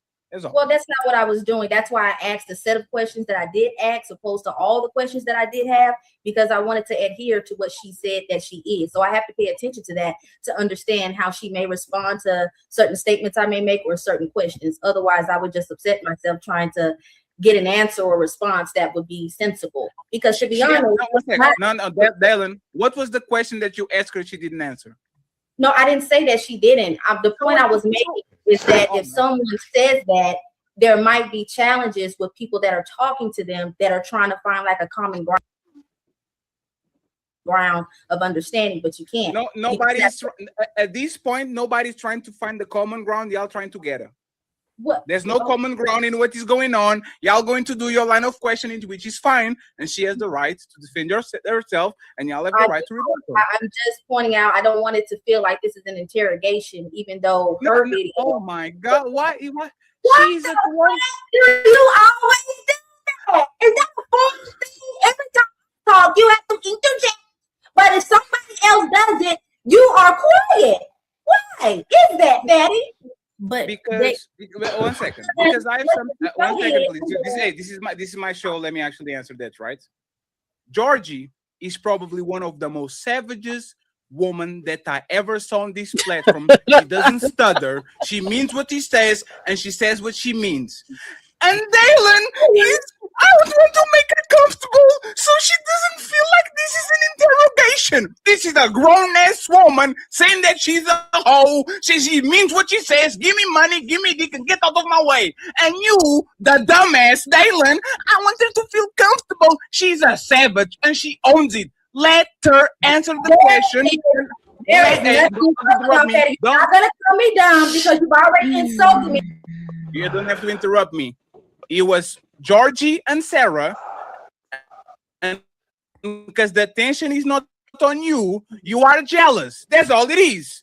Yeah, at that moment, I don't think she needed a sisterhood cape, like for real. I mean, she set herself up for everything that people are throwing at her, and I think for the most part, people have been pretty respectful, considering the crazy shit that she's saying. Hell yeah, they being respectful. Well, look. Right. So, yeah. All the ladies are going on the back and forth. It was insults thrown around. Everybody's grown. And because she doesn't get the attention, now she wants to get the attention. Can Georgie reply to Sarah on what she said? Please? Instead of talking about Dalen again. Of one. That doesn't make any sense. Okay. So shut up. It's not about you. You on your own show, and you're trying to take. Okay, so I'm gonna respond to you, Sarah. Okay. Hey, Dalen. What? Hey, Dalen. You don't watch a motherfucker. Hey, Dalen. You have been disrespectful since you met me, and I've let it slide. It's not going to work like that. That's wild. Dalen, you had the chance for 7 minutes. I counted for 7 minutes to do a line of questioning. You asked 3 questions. You had all the time to do it. And then when we skip your turn, and then when we skip your turn, and it was Sarah and her, you said, me. Let me make her comfortable. She's comfortable. Can she answer Sarah? I'm reiterating that I don't want it. Can she answer Sarah, please? Can she do it? Can she do it? Can she answer Sarah? Can she do it, please? Dalen, boss, ma'am, pirate, whatever the fuck you are. Can they go back to the back and forth, please? Dalen, do you allow us, please? Now you don't want to talk? Asking for me to talk when my silence is giving Miss Georgie the opportunity to rebuttal. Okay, thank you very much. Thank you very much. I appreciate it. Go on mute, by the way, just to make sure you don't open your motherfucking mouth. Go ahead, you have to have people like her and me on your show because you lack the talent and the skill to be able to have a show. You are so fucking disrespectful. So disrespectful. You are here for titties and ass. Become exactly what you are, okay? The other ladies, some they actually have opinions and strong things. You are a cuckoo for you have nothing on your head. You're a bird brain.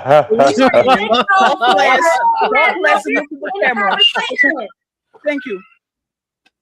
Thank you very much, Dylan. I appreciate that mumbo jumbo. I'm I'm now smarter. Thank you very much for derailing the show for more 15 minutes. That was awesome. Sarah, can I ask you a question, Rebecca? I never want to be on Fatty's bad side. God damn it. When you were crying, Rebecca, can I ask you a question? Somebody else's show. What's up, Simon? What's up? How do you think that was right? Like how what was right? That interaction? Yeah. How Fatty handled her. Do you think that was right? Sure. She disrespected his show, and he put her in her place. 100%. Okay. Yeah. You can't step into a ring with a man and then not expect to get blowback. That's why I tell women not to buck up to men. I don't buck up to men. Period. Oh, you're right. Attention, please. Talk about me. Can y'all look at me, please? Can you talk at me, please? Look at me. Hey, you know what's funny? You are the worst looking woman on the panel. Now that's crazy. Go ahead, baby. Everybody like you. Yeah, he's mad. I don't know about that, Fatty. Fatty, I don't know about that. You are beautiful. You are beautiful. I don't know about that one. Hurt my damn feelings. Head down. Am I allowed to respond? Because you guys I'd like Miss Georgie's response too. Hey, it's fine, friends. Let's refocus. Let's go back to the show. Don't look as good as her. After the show, I'll sit Dylan in my lap and I'll give her the business. It's fine, friends. Go ahead, Sarah and Miss Georgie. Thank you. She definitely fly out to Portugal. She definitely will fly out. Okay, so Sarah, I want to rebuttal. Sarah, you said something that was quite ignorant, and I really want to address it. You lost me once you made these two comments. You said that women like me are the reason why the birth rate is so low. Sarah, the world is currently dealing with a pedophilia breakout. Femicide is on the rise. The death rate of women dying and giving birth is on the rise. You made one of the most, as a woman, the most ignorant, stupid comment to consistently, when the world is going through problems, you blame women.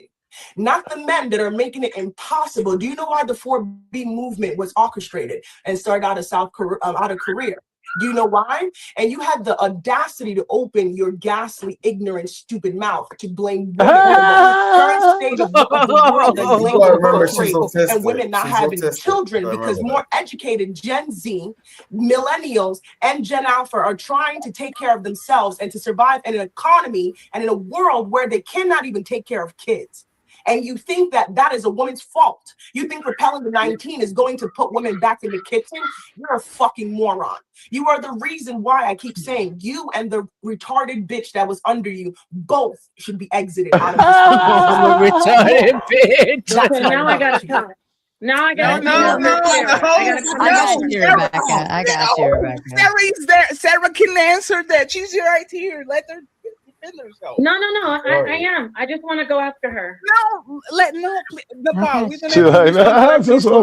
is a grown woman. She can handle it. I wasn't gonna beat up on her because she's autistic, but she called me a bitch. I gotta get in. She was talking about Rebecca. She wasn't talking about you. She was talking about Rebecca, though. She was talking about Rebecca. Okay. That's right. I'm the retarded bitch. Yeah, I guess you're not paying attention. You said mortality rate for women giving birth has gone up. Yeah, maybe you're not black, so you don't really understand that black women are. And that's when I decided to exit. I was like, when that started, I was like, yeah, no.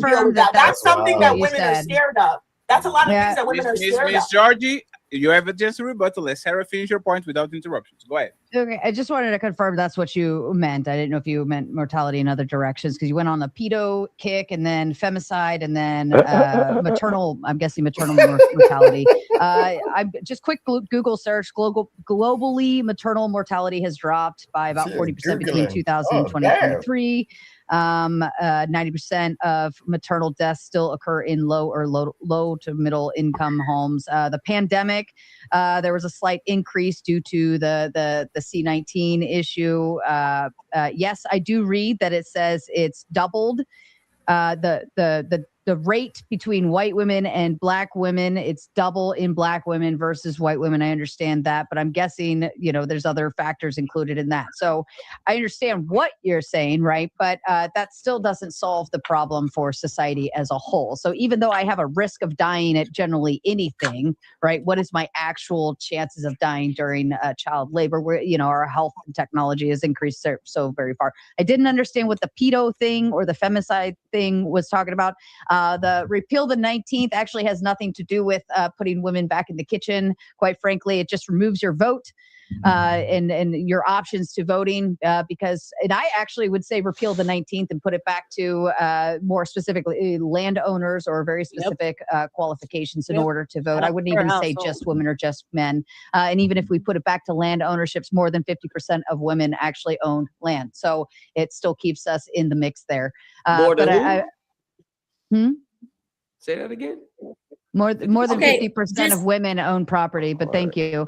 But Miss Georgie, your society, your worldview in society, you're saying don't have kids. I think you referred to something of like you either had your tubes tied or something. I think that's what I picked up on earlier. You said you want to adopt children later. That's great.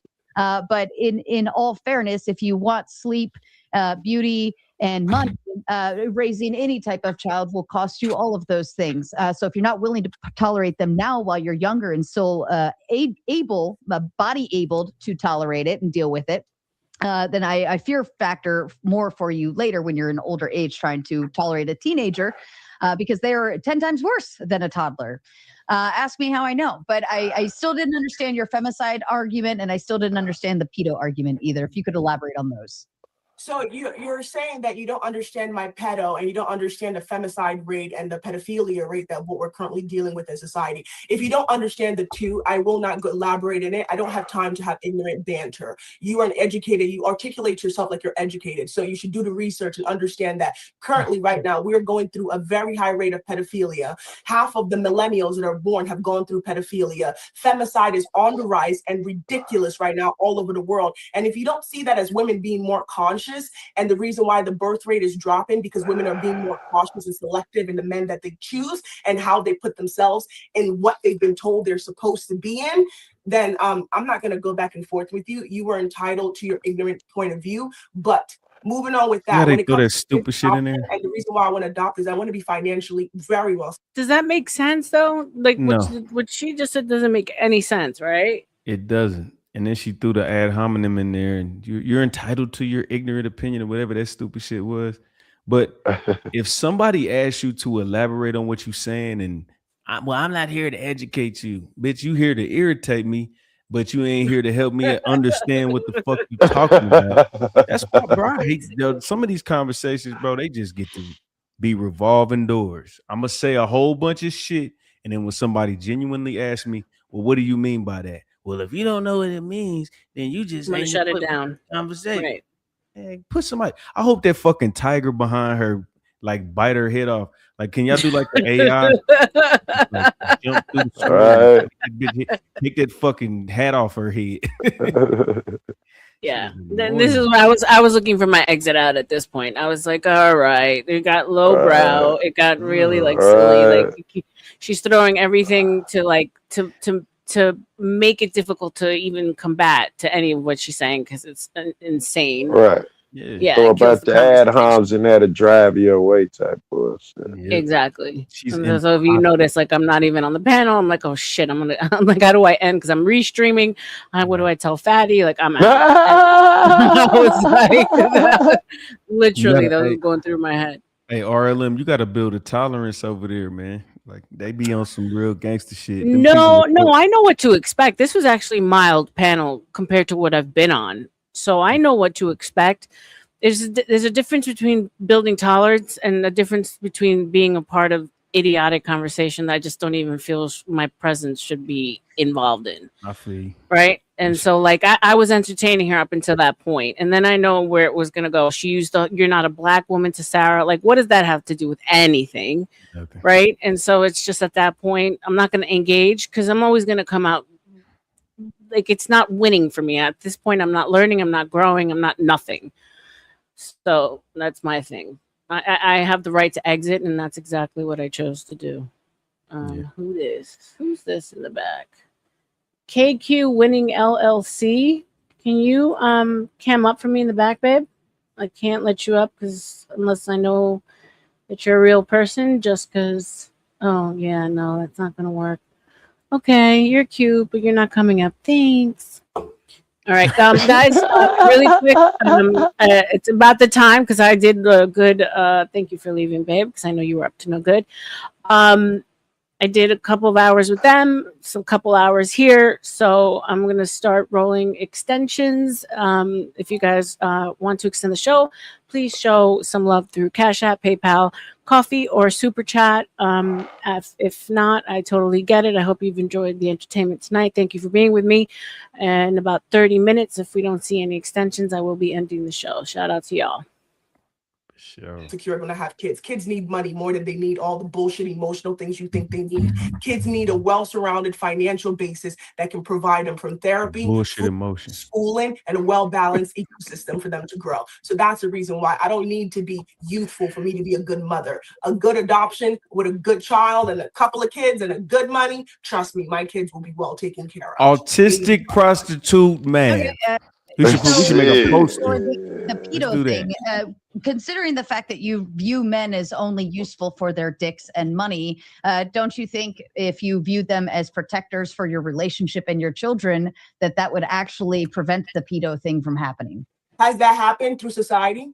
Has that happened? Has pedophilia since its whole entire inception, has it changed? Hold on.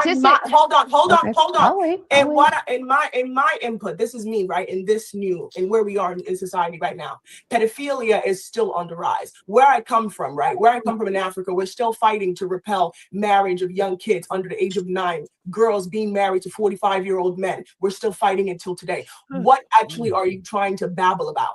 Do you actually come on here with point of views that matter on society? Is it the Muslim culture that is still producing Sharia law that makes young kids marry, and they're basing it under Muhammad, who married a 6-year-old and impregnated her when she was?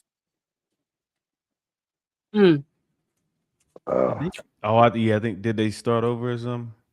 No, that's when I ended it. Okay. Yeah. If you guys want to watch the guys go in on her, I can pull up baddies. She said, "It's up to you." When Muhammad married a 6-year-old, and that's the thing. Then they start bringing in Sharia law, which I get it.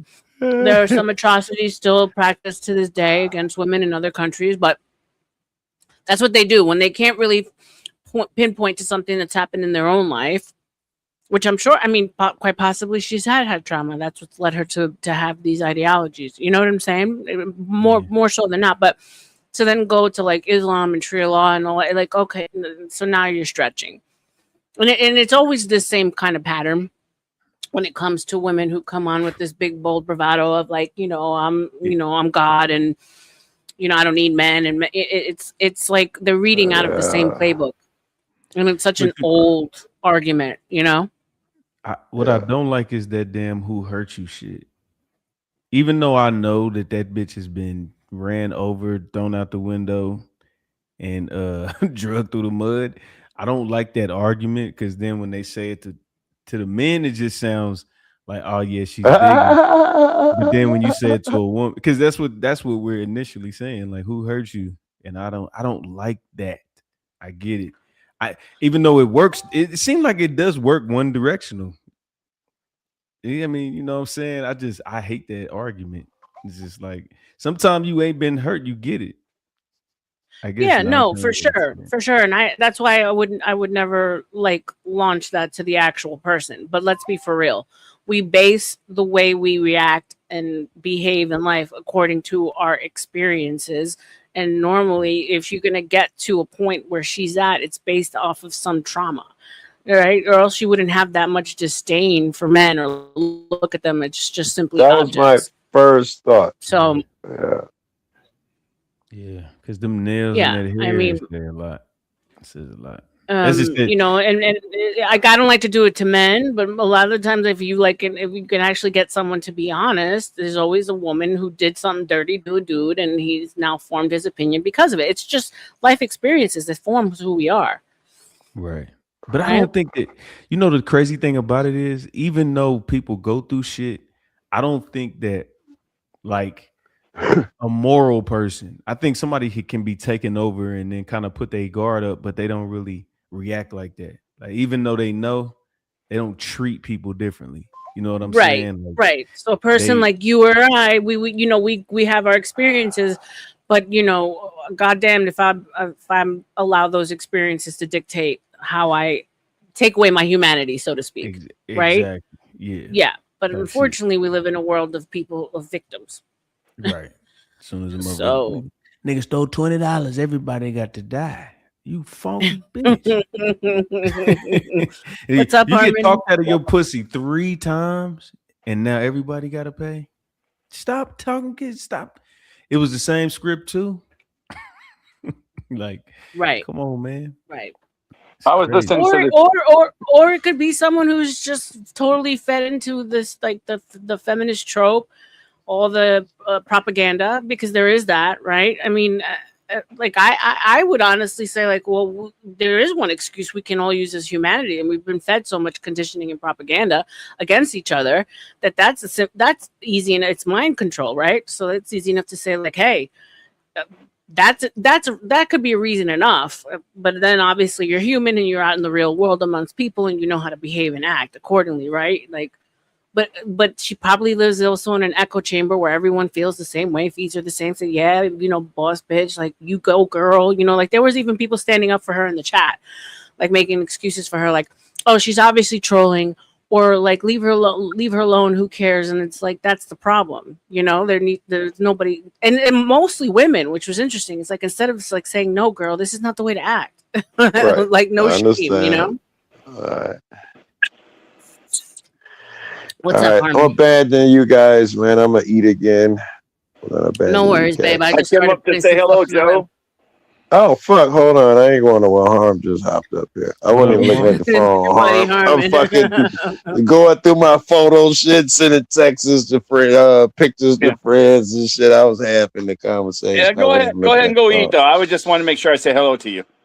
Oh, thank you for that, man. The usual man's, man. I can, I don't know, hit a bowl or something before I go get something to eat. Maybe not. I might have to roll some more weed. Yeah, fuck all that. I was listen, I don't know what you guys much were talking about. I heard when I first came on Red Clips that Muhammad supposedly married a 6-year-old or something like that. And then I think you guys are also talking about women who got traumatized and they use it still today instead of just saying, okay, let me get past this and be my own person. Is that part of the subject? I think we heard some of all of that in there. For sure, yeah. Okay. So what I was thinking, this Colombian girl, she's like 34, and she was on some small podcast that were teaching speaking English, and so she told them about a lot of at one time it was like 7 or 8 women to a man in Colombia because of all the internal wars and they've had throughout their history. So it's always been more women than men by far. And so they going to Colombia, baby. And so she ended up having a stepfather when she was like 5, and he was taking care of her mother, and which had like, I think 4 or 5 kids.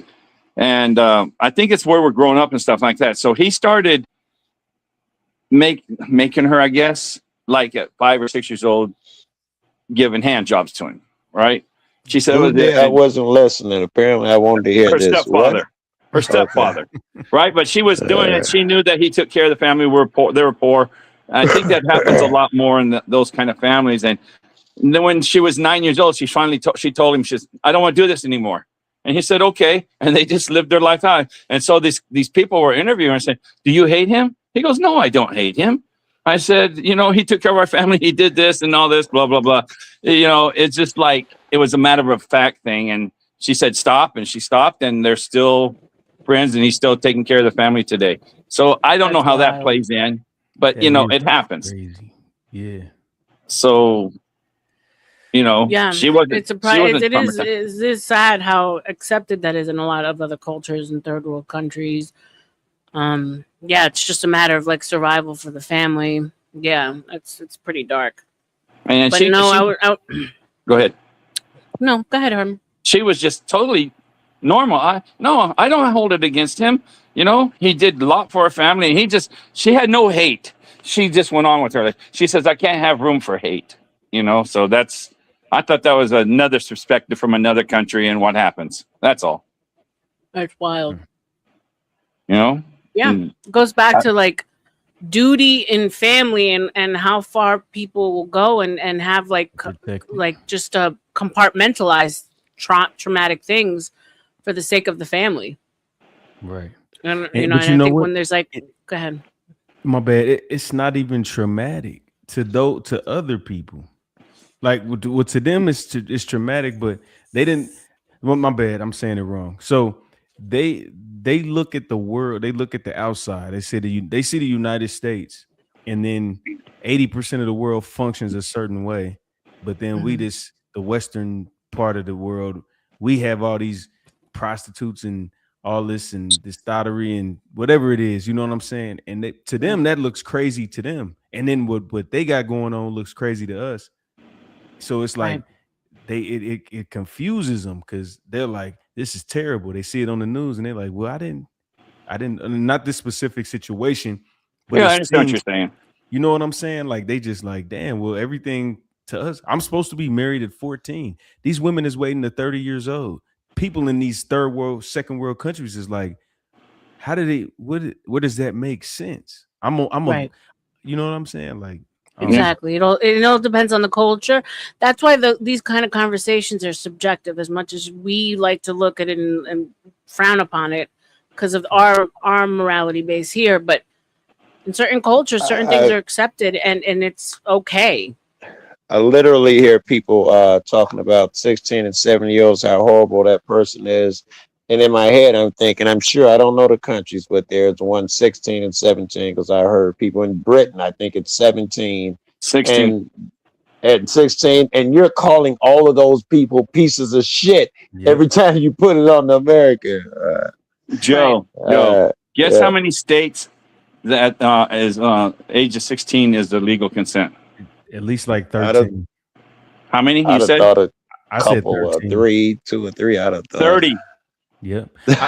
Are you serious? Hold on. And here? Yes.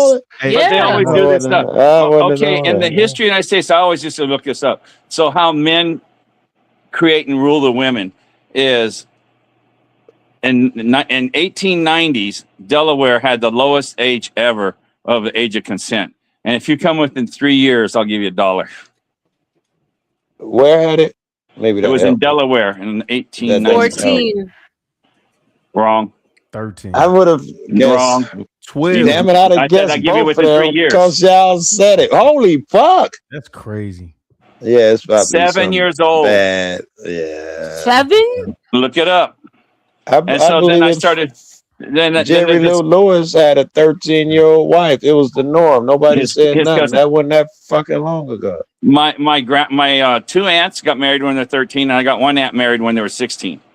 That's just what they did back in Tennessee and all those places, you know. And they weren't marrying their cousins either. Loretta Lynn, she married her husband. She was 13 years old, having babies at 15. You know, and I think Dolly Parton was in her young teens when she got married. And they stay married to these guys, you know, so it's not like it wasn't uncommon. But so I went and looked, and they were really giving this guy, it's a Canadian, I know. He was like 30 something, and he was dating a 16-year-old. And all these Canadians are just jumping his ass, calling him a pedo and everything else like that. The law, so I went and looked up the law, and 2008, it used to be 14 in Canada. So in 2008, they raised it to 16. So people just put their own morality. Our Puritan thoughts in the West is supposed to rule the rest of the world. Yeah. Well, when my grandmother was 14, my grandfather was 21, 22. There you go. And that's Cuba. That was and that was normal. So yeah, I mean, it's true, and that's why it's hard to have arguments like this, because I had Josh up the other day, and he was talking about like subjectivity and when it comes to like health, and he was trying to make a point about oppression, and I understood where he was coming from, where we, Joe Cool was trying to base health on the way we look at health, but like in certain countries, obesity is considered healthy, right? And so there's so many things that are subjective depending on culture, that when when you try to be logical and argue both sides of an argument, and people look at you like you're crazy. You know, I was trying to have an argument once with people on the side of people who believe in witchcraft and ritual killings, you know, sacrifices. And I'm like, well, that's something that we practiced before, you know, Christianity took over, and that was considered normal. Right. And so if you think about these people who are born into this kind of religion or, you know, ideology, for them, it's normal. And what we do is abnormal. So yeah. So you got Donna in the chat. Touchy conversations, but interesting ones to have. Yeah, but I'm just saying, we take our Puritan thought. Okay, when I was 20, I went to live in Europe and the Middle East. I lived there 10 years, only 30 days that I spent in the States in that 10 years. So I raised up over there, and they laugh at us so much. I was over there when that Janet Jackson thing happened and the nip slip on the Super Bowl. Right. You got commercials over there, girl, in England and Europe. They do commercials topless, as I guess the word to say. And it's no big deal, you know? But over here in our Puritan States, they end up changing the Super Bowl. They have to have a 7-second delay now because they never want to see a nipple again. And Europe and all those places were just laughing at us. And so the same thing they look at it is you're saying. So, you know, we have SUV where they show the great victims and all those things. They show it right on TV and they show them burned and everything. SVU, huh? Yeah. Right. SVU. Right. You know, they're not allowed to show that in Europe till after 8 o'clock at night because they don't want the kids seeing it. But as far as showing breasts, they don't care. We're just the opposite. It's so freaking weird over here. I had the culture shock when I came back to live in America. I had a little culture shock. And then you had one girl in the chat said something about Dolly Parton. She says, speaking of Dolly, this is from Donna in Austin. She says, speaking of Dolly Parton, there was a fatal shooting at Dolly Stampede. Was that recently? Okay, just go ahead. So I just wanted to know. Mackenzie, my ex is from, and I'll be ending the show in about 10 minutes, a little under 10 minutes, guys, because we haven't had any extensions. My ex is from Denmark, and he walks around the house nude with his kid. Like his kids would see him walking around nude. And I'm like, wait, what? And he's like, yeah, it's absolutely normal for them to do that. Nudity is like super, yeah. Early tonight, Donna, because I was on Fatty. I was on Fatties, and it's just been a lot. So, but yeah, and I was like, wait, what? So you get up in the middle of the night to go to the fridge, and you're butt ass naked, and your kids could be coming out at the same time. It's like, yeah, it's normal for us. Nudity is not a big thing. Like my father, we couldn't even wear like just shirt, pajamas. We had to have pants and shirts. Whenever like growing up, my father wouldn't even put us on his lap as little girls. You know what I'm saying? Like there was such like a strict separation between like men and women. And so walking around nude around your kids was like, what? Like I barely get nude around in front of my mom's, you know? Yeah. I had an ex that used to do that shit. That shit used to piss me off because I'm like, bro, what is you doing? I don't know. It was just awkward to me. Right. You know what I'm saying? For You're her not to used walk to around it. her son like that. Her daughter was cool, but her son, I'd be like, well, what is you doing? Like I almost got mad about that shit, but yeah. I said, so you did this when she was a little girl? Yeah. It's like it's man hard for us to understand. Yeah, no, like they would walk around naked around their daughters and sons, like it's nothing. No, I'm cool on that shit. Yeah, like, and I don't even as empathetic as I can be, or whatever, sympathetic to a situation. Walking around a little girl, my kid or not, I'm not doing that shit. I know that's just the way we're raised. When I was over in Italy and stuff for a couple of weeks when I'm doing tours there from the military. They're very liberal how they walk around their house. Now outside is a totally different story, but in their house, that's their home, and they just walk around like they want. So I thought that was neat. At least the part of Aviano I was at. When they say handle your candle, cuz however you do it, whatever. I remember the first time because I moved from New York to Sunny Isle, Florida, and there's a famous nude gay beach right there. It's called Hollover Beach. Right. And I didn't know that it was nude or it was gay. And the sand was leveled just enough so you could run on the sand and get a really good workout in the morning. So here I'm in from New York. We're like, yeah, I'm gonna run on this beach. Look how beautiful. Life is great. Jogging, getting that fresh air. All of a sudden, I see this man jogging towards me, and he's got a baseball cap, nothing else on. And like as he's getting closer, I see his dick just going back, swaying back and forth. And I'm like, oh, hold up. And then, and then all of a sudden, I look to the left, and everyone's naked. And I'm like, oh, okay, cool. Interesting. Hey, or I remember that Dave Chappelle shit, and he was like, "Oh, there goes some niggas holding hands. There they go. Yeah. Kissing. There they go. What the fuck is going on?" Exactly. Right, naked in this Yeah, that was a shock. I mean, for me, it was a shock. Yeah. But then again, you go to Europe and and there's nude beaches. Yeah, no one even pays attention to the boobs. You know, if shout they're out, just- shout they're- out to Harmon for the $30 extension. I love you, Harmon. Okay, that'll give us another hour. We can continue going. if we go that Appreciate you, long, Harmon. we might not go that Yeah. long. It doesn't have to Yeah. go that long. Yeah, Yeah. appreciate you. You don't want to like where the titty is not in the, is it where if the titty ain't exciting no more, I don't want to be there for real. You know what I'm saying? Like you just see it, like the excitement of not knowing what your woman got going on or a woman. Yeah. Right. Like, I don't But think of the native countries that people that they're just do it. You know, not just the African countries, but South American countries and other countries. They don't wear tops. You get into Brazil and you get into the rainforest. The women don't wear no tops out there. They titties be untrained, bro. Yeah, They be you saw everywhere. Is that a sin? Is that a sin? That's sin to me. Hey, I don't want them titties. I don't even like titties, period. So if they just everywhere, crip walking, nigga, I'm cool. You know that you can actually go topless in New York? Like legal, Yes. it's legal for women to go Yes. topless in New York. Wow. I know they tried to do that in Florida about 10, 12 years ago, maybe even longer. And they had a bunch of women go there that day and try to go topless. Police was just lining them up. And I don't understand. I understood the woman's point of view, but our Puritan laws will never be erased from our books, I don't think. No. They're just too ingrained in there. But yet they had in 1890, they had age of consent 7 years old. Now, who made that law? 7 years Yeah, but old. that was just in you said in Delaware? That's Delaware. wild. Yeah, Delaware. That's how I remember it. I know I looked it up, and I was looking for the lowest ever in the history of the United States. What was the lowest consent? And I'm 90% sure it was Delaware in like 1890s. Aren't there still a couple of states at 14 now? I looked it up, and they said no. They said 16. No? 16 is the youngest? That's what I found. Because I was tired of these people. It's like I worked in the prison system in California, and you probably had mothers there. I can't even count. There'd be over 1,000 I ran into in my prison time.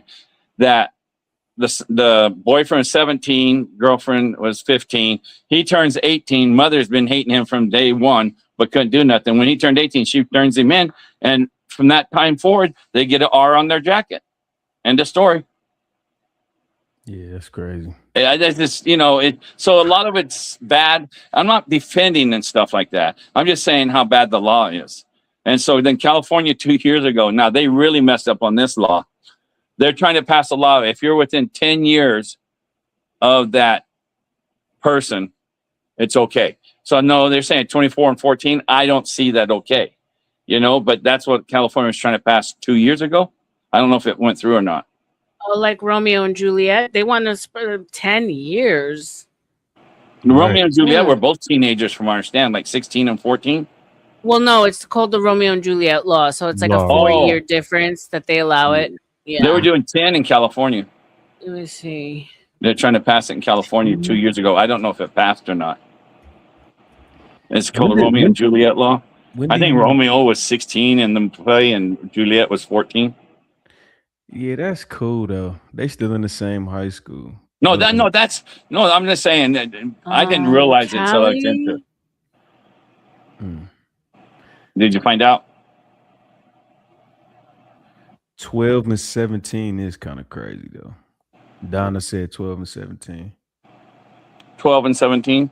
That's in Cali?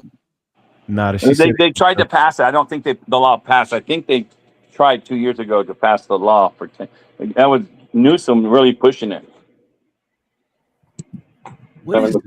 Yeah, because the legal age of consent in Cali is 18. So it's I know not. that, but they're trying to say it's 18, but they were trying to give that. Well, I guess you called Romeo and Juliet law. It was supposed to be like a 10-year Right. variance.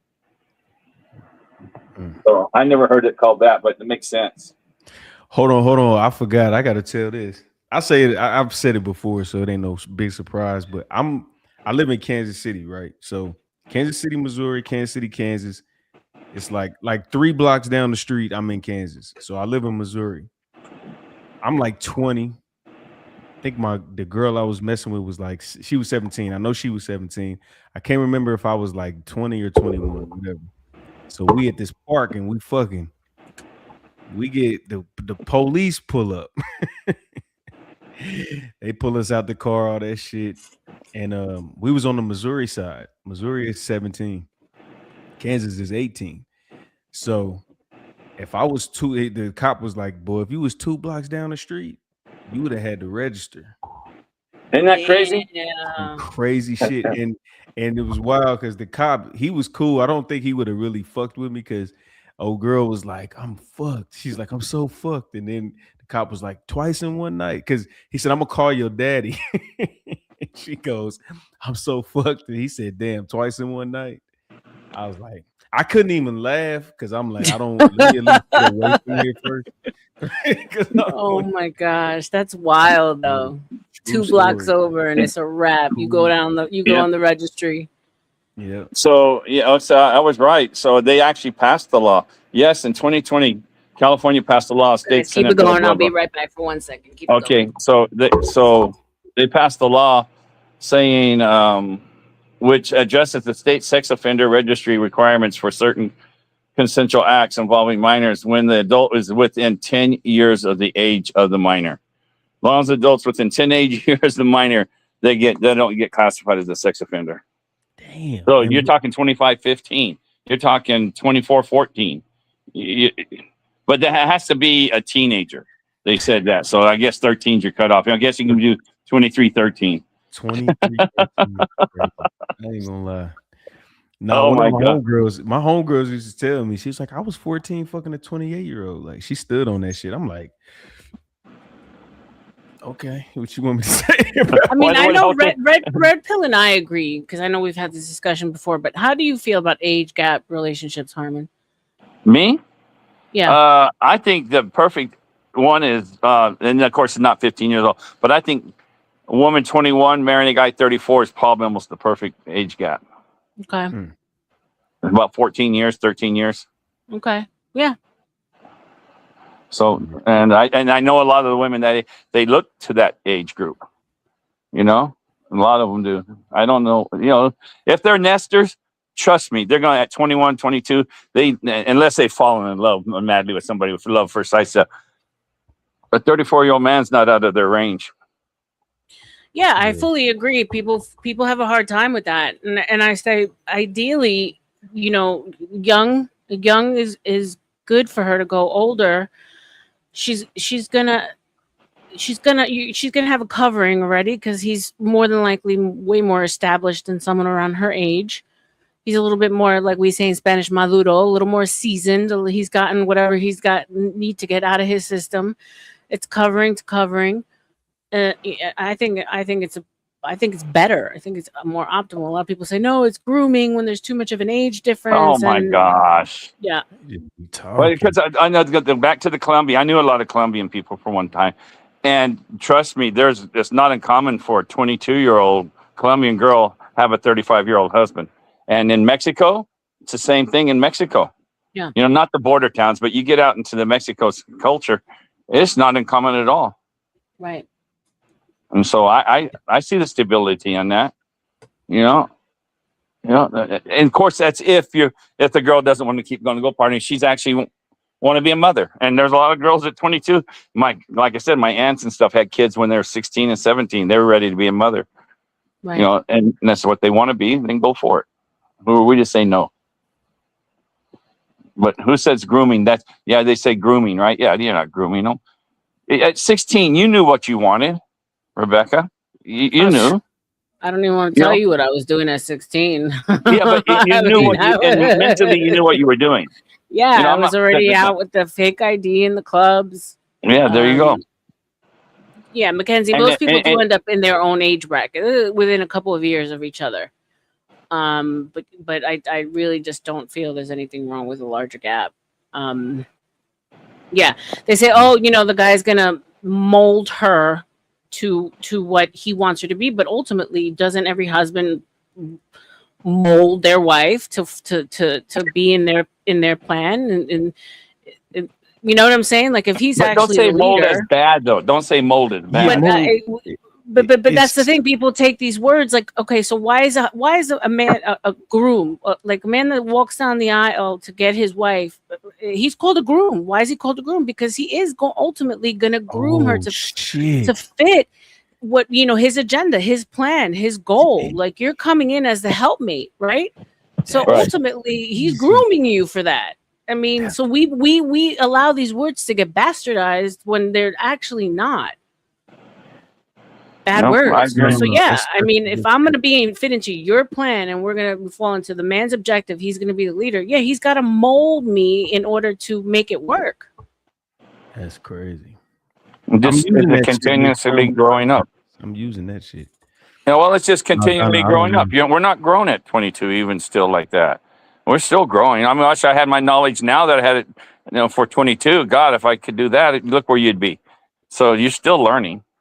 Right. And so at 22, you're still going to learn going with your husband. And he's got 14 years experience on you. So I think that's very good.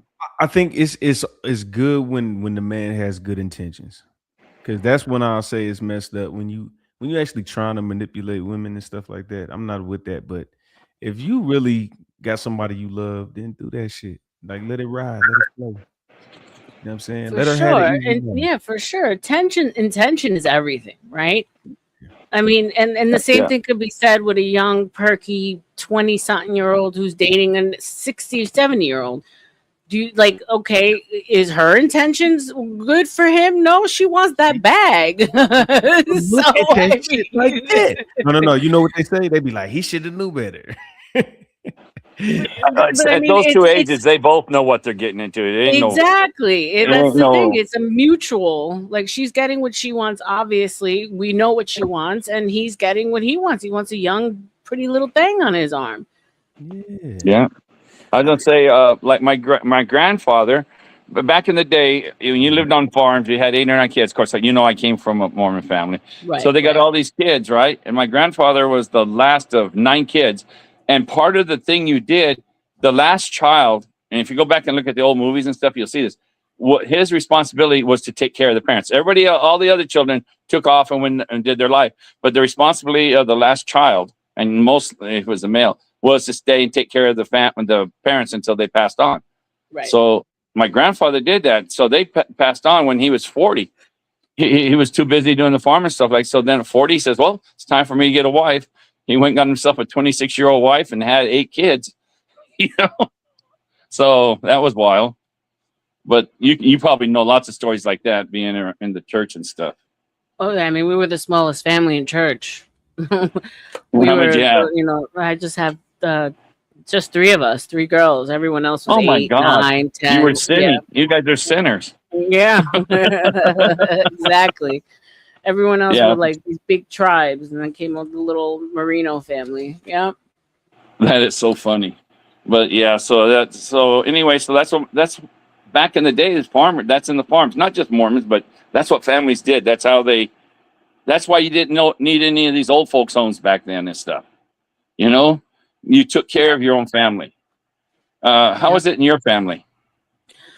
Yeah, no, we culturally we try to keep the old people in the home as long as possible, unless we just can, unless the health needs are out of our hands, like we can't professionally handle it. But yeah, no, I'm not putting my parents in any homes. No, I'm not doing it as long as I'm capable. I'm not the youngest, but I'm the one left with the responsibility. The responsibility, and no, absolutely not. I'll be wiping my dad's and my mom's ass before somebody else will. They wiped yours. You can wipe. You can wipe. It's the least I can do. It's the least I can do for them. Yeah, my mother and my you know, dad. and anybody that was in my life fully understood that it was like a package deal for me. But it's too sad that it's the basics in America don't have that. It has to go to the Latina cultures and other cultures that still value the elders. Yep. You know, And the Asian culture is still very much. Oh yeah, they'll got their great grandparents and grandparents live with them. Right. And those people don't die. They just live forever. No, they don't. They shrivel up though. They get to be so tiny, those little Asian people, when they get old. But they're fun to be around. Yeah, Mackenzie said my parents are stubborn as fuck. No way they will go into a home. Yeah, my luckily my parents still have each other, Mackenzie, and so that's a beautiful thing. They keep each other young. But no, I could never. I mean, you can never say never because you never know what ultimately will happen, what God brings to you, and sometimes you just can't handle it, right? Oh, sometimes medical you can't do nothing about. Yeah. Like my grandfather got hit by a car and then had a lot of issues after. So we had to put him in a home because we weren't capable of taking For care his of him. health. Yeah, for him. Exactly. But that's a different scenario.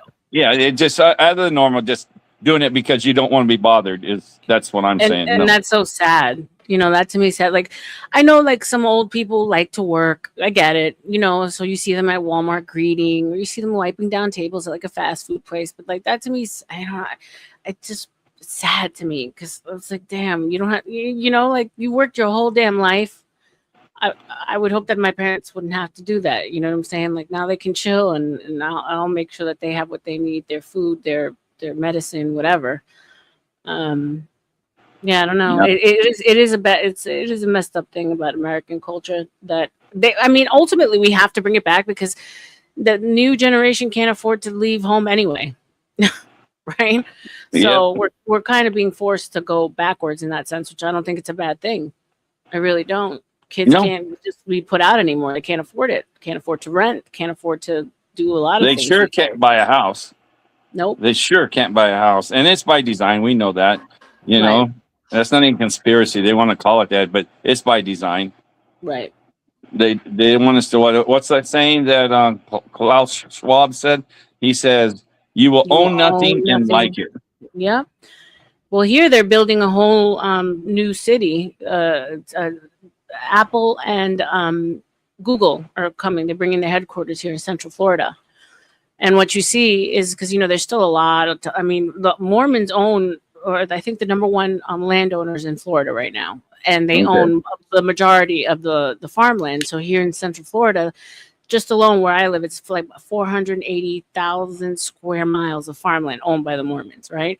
But then there's like some land that they're selling off, and you see that it's a renters association after renters association that's being built. They're preparing for a boom of people to come for Google and Apple, but they're also not preparing for people to be buying homes. They're preparing for people to go right to rentals because there's no new home developments being built, just straight up renters associations. That's it. Never own nothing. Yeah, it's they told us. I mean, it's not like it's a secret. That's their plan, to own nothing and like it. And he wants that done by 2030. I don't think it'll be by then.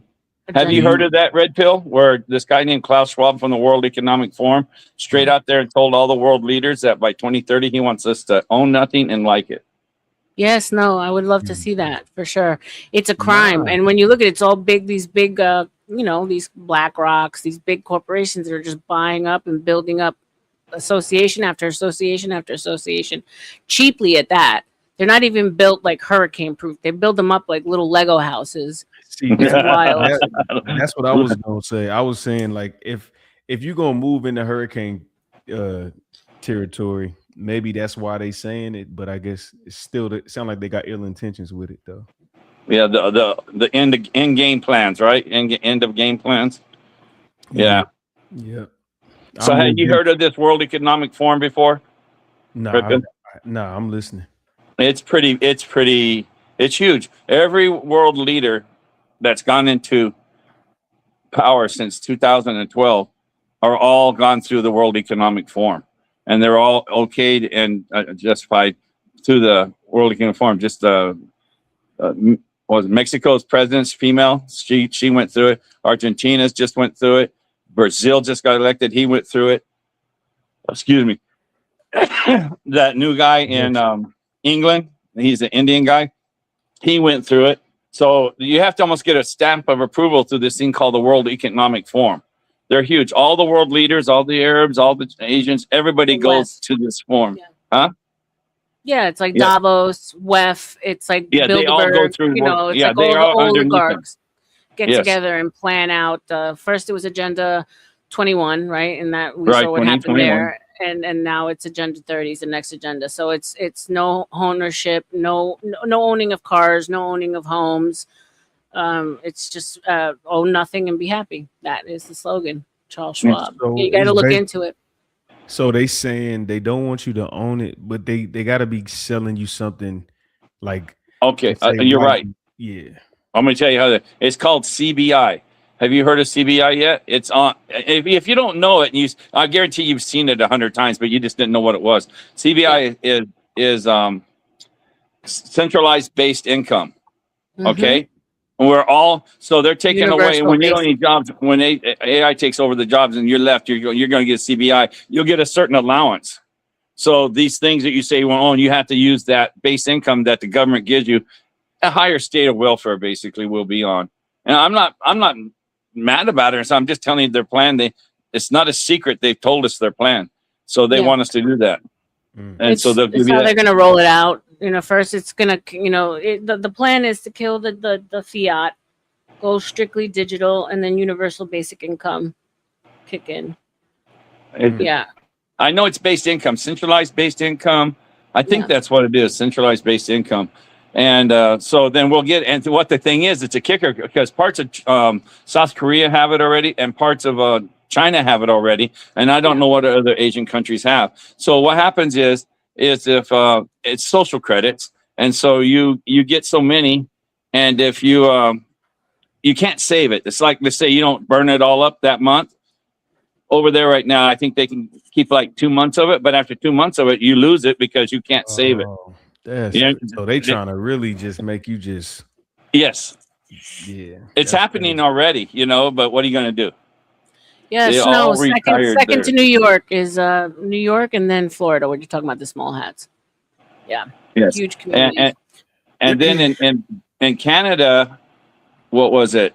Right during 2020 event that they were having, I think like in 2022 to 2024, they tried it. They gave CBI out to the people, just the normal people, right?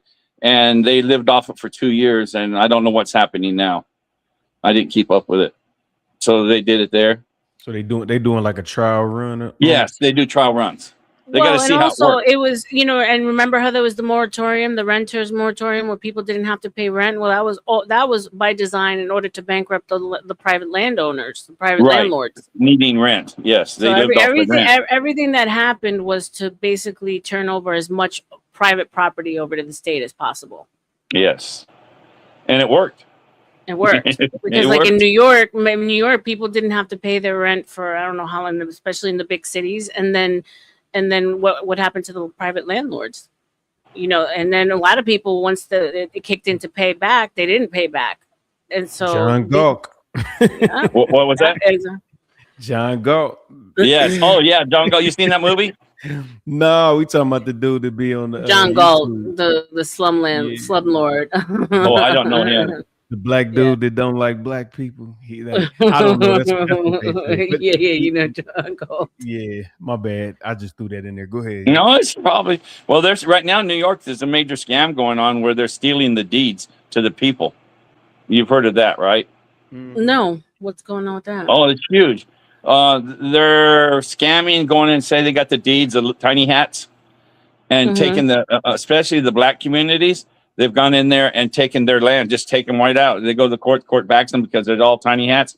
And do it. Look at the land deed scam. Just type that in and see what land deed scam New York and see what's going on. I know that they're doing it in the Bronx now. They're trying to Section 8 like all of those, because the Bronx is one of the last places where it hasn't been fully gentrified. And I know they're doing that. They're moving a lot of the illegals over there too, moving them out of the city and into the Bronx. So What this is, that they're literally stealing their land.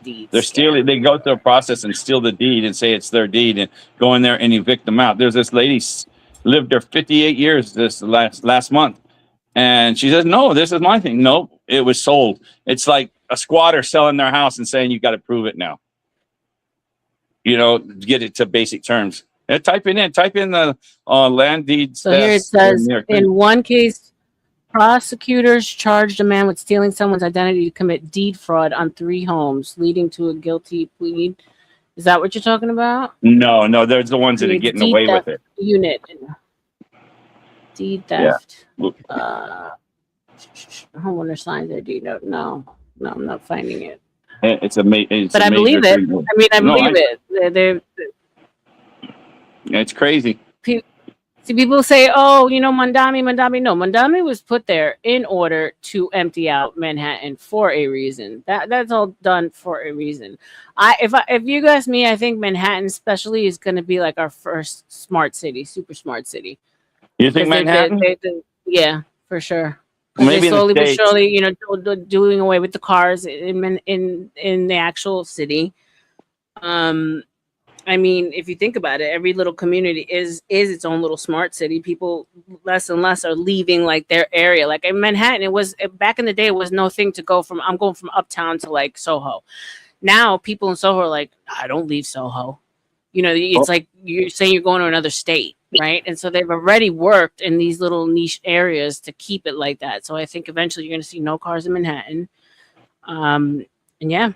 I think that'll be the first one. So I think Madami was there to empty out as many of the poor, get all that real estate back in the hands of the state. Yeah, that shit is real here too. Like, where are you at? Oh, you're in Kansas City, you said, right? Yeah, I'm in KC. Like, they got smart everything. Like from the scooters to the street. Like, they got this streetcar that's going all through downtown, and then in the prime areas of the millionaire making people, like, they don't have to drive their cars. Like, it's all just, and they still got the bus is free from COVID. I mean C-19 and shit. So like, they don't really have to move. They don't really need a car. It's almost like downtown Kansas City is like New York. Yep. You got, and that's what they're doing with all these major cities, all walkable cities. That's it. Yep. You ain't gotta move. When I heard this first, I started going back to the 90s when my friends lived in the cities, right? I lived in the country my whole life. So when I was in cities, and they go to the Applebee's, right? And so this ties into your 15 cities already there. They're just not activated. So they go, oh, hi. And everybody knew each other. And here you're in this town of 1 million people, right? City of 1 million people. I go, how do you know that? Well, all of us go within this certain area. It's like their strip mall or something. This is their area. And everybody knows each other. So they already have it set up to the 15-minute city, and you don't even know it. So here you are in the city, and you go to your section. I guess my friend from New York was the same way. Remember I told you the other day, how far is it from Shea Stadium to Yankee Stadium? Yep. Yeah, my one friend lived in the Bronx. He never went more than a mile from his house, and this is in the 80s. He said, why? Yep. Everything I wanted is there. The only time we went somewhere was to Yankee Stadium or Shea Stadium. So he never left that mile, like you were saying. So it's already a 15-minute city without us knowing it. It's already a city. They're building an actual one in Miami, like an actual super city. But like when you think of like all these new renters associations, and then you think they lease out a lot of the first floor apartments to small businesses, and then they already have like coffee shops, restaurants, like gyms built into each of these little associations. So if you think about it, if you're working from home, right? You don't have to leave your building. Everything is there. That already exists in Asian countries. And so you like, whereas in Florida, like I used to drive everywhere, and it was no big thing for you guys that don't know. I mean, I'm going to say I would drive from like Miami to Boca, and it wouldn't even be a thought. Now you like, oh no, you would never leave your little area. And so it's right. We've been programmed to get used to these smaller and smaller communities without them having to do like this actual big super city, digital cities. It's wild. And Mackenzie says, I'll never sell my house, even if I have to buy another one. Yeah, that's cool if they leave it alone and don't burn it down. All those guys throughout Central California and the fires in 16 and 17, they didn't want to do it. but their house was all gonna burn down, and there was already a law put. Okay, you remember Agenda 21, right? This is how deep it goes. Agenda 21 was put out in 1994. I don't know if you know that or not. I remember. Okay, I so and remember. part of their deal was when they went to Brazil and had their world meeting there in 1994 for Agenda 21. Part of it was every country was to go back and rezone their housing places. That if a natural disaster happens, that you're not allowed to rebuild there now. And that's in, you go and look almost any town in the United States, and they'll have places rezoned where there's still houses flourishing. Do you remember last year about this time when the fires happened in California? Palisades. And Yep. in Palisades? Now most of them can't rebuild because it's been rezoned before the fire. They rezoned it back in 1996. So all these places are rezoned. So that's what happened to Central California. They had rezoned them in 1996 so that if it was done by a natural disaster or torn down, you're not allowed to rebuild there anymore because it's rezoned for like those towers or whatever you're saying in Miami, they were building for the old people or whatever. So they're all rezoned. That's how deep it goes. That's how well planned they are. Hey, Harmon, you know what's crazy? I had a homeboy that he's straight hood white dude, just tattoos on his head. Like the first time he met me, he was like, "What's up, my nigga?" Like white boy, never met him. Right. So I knew to the core he was that. So I didn't, whatever. But we was sitting down one day and we worked at this company called Nebraska Furniture Mart. This is in 2012. Oh no, 2014. My fault. And he was like, "Hey man, what?" He was high. He used to smoke. He'd be like, "Hey bro, what you think about Warren Buffett, man?" He's like, "He got so much money. What if he caused Hurricane Katrina just so he could sell all this furniture to all the families?" Like he was high, but he started making sense too. Yeah, he makes sense. You know what I'm saying? So like Yeah. when you saying that, like they'll be like, if it's caused by a natural disaster, what if they got so much money that they can like? It's HARP. Look it up. There's they produce weather. Red Pill's on the right. He's definitely on the right channel. Yeah. Bro, No, that's crazy. That's the thing. There's HARP stations that create weather, bro. Yeah. Like that's not even like those are facts. Like I saw it like firsthand. I was in New York for Sandy. And Sandy was the biggest joke. Sandy was all veering all the way out to the east, and all of a sudden, it made a left turn and came back west. Yeah, what hurricane do you know that ever does that? Yeah, without putting a signal light on, even. Come on. Yeah, no, they do these storms specifically, and there's HARP stations all over the globe. You said it's a HARP, HARP? HARP, HAARP. Okay. It's not a secret. They said in I think it was 2000, maybe it was in the 90s or something. They said, "Oh, we're not going to do it anymore. We promise." But yet you got these HARP. They're antenna stations that manipulate the weather. They're on the islands, out in the oceans. They're in Alaska that has the largest one. They got some in the United States with inside. Did you look it up, Red Pill? Oh no, my fault. I'm listening. Go ahead. Oh, I just thought you had looked it up so you could see what we're talking about. I love Mackenzie. She goes. I was in the okay. She says they had to take me out kicking and screaming. Yeah, Sandy was insane. I slept through it like a baby. I'm in Florida, so I've dealt with some massive hurricanes. Sandy was like a little trickle of water. The next thing you know, the next day, the cars are all the tunnels are flooded. You can't get into the city. The supermarkets are shut down for a week. I said, "What in the world?" Coney Island is in the middle of the ocean. And it didn't. I mean, I slept through it like nothing. It was like nothing. It was like that was definitely a modified storm, 100%. Yes, definitely. I agree with you. I mean, it's just what it is. What are you gonna do? It's like if they want to take, never mind. They just do it. Sometimes it just gets me frustrated knowing what they can do and what we can't do. Nothing about it. Dang. I lived in Florida and New York both, and. Yeah, we know hurricanes. Yeah, we know hurricanes. We know hurricanes. Oh yeah, facts. No. Look, I moved into Hurricane Charlie. Like when I graduated high school in August, moved to Orlando. I'm 18. I didn't think about no shit. I'm going down there for the weather. I moved into Category 5. Oof, Charlie was the big one. Like, what the fuck is this?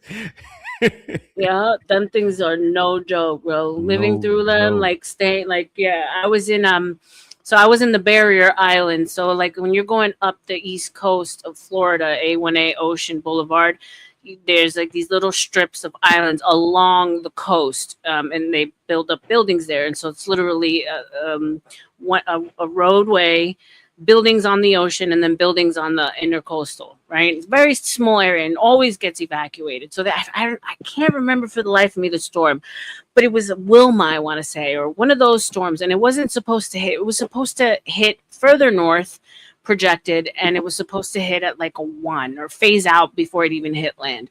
So they didn't evacuate us from the building.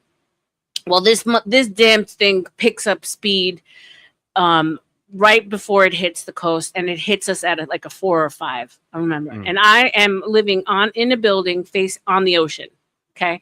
So I'm on the 11th floor. These waves that we see coming off the ocean are just as high as the building. God. Right. Damn. And on the 11th floor, as high as that? On the 11th floor. Okay. And we had like a fan, an electric fan on the balcony, and this thing gets loose and it's on the cord. It's swinging back and forth. And like the balcony door is like pulling, like it's buckling in from the wind. So like these are glass doors that you see are concaving. All of a sudden in the building, like, yeah, I think it's time for everyone to come down to the lobby. So I mean, these are old people that are living in these buildings, retired, handicapped. So we're going like door to door, making sure people that are like can't get themselves down, not on the elevator, bringing them downstairs. We had to fight holding these doors of the building.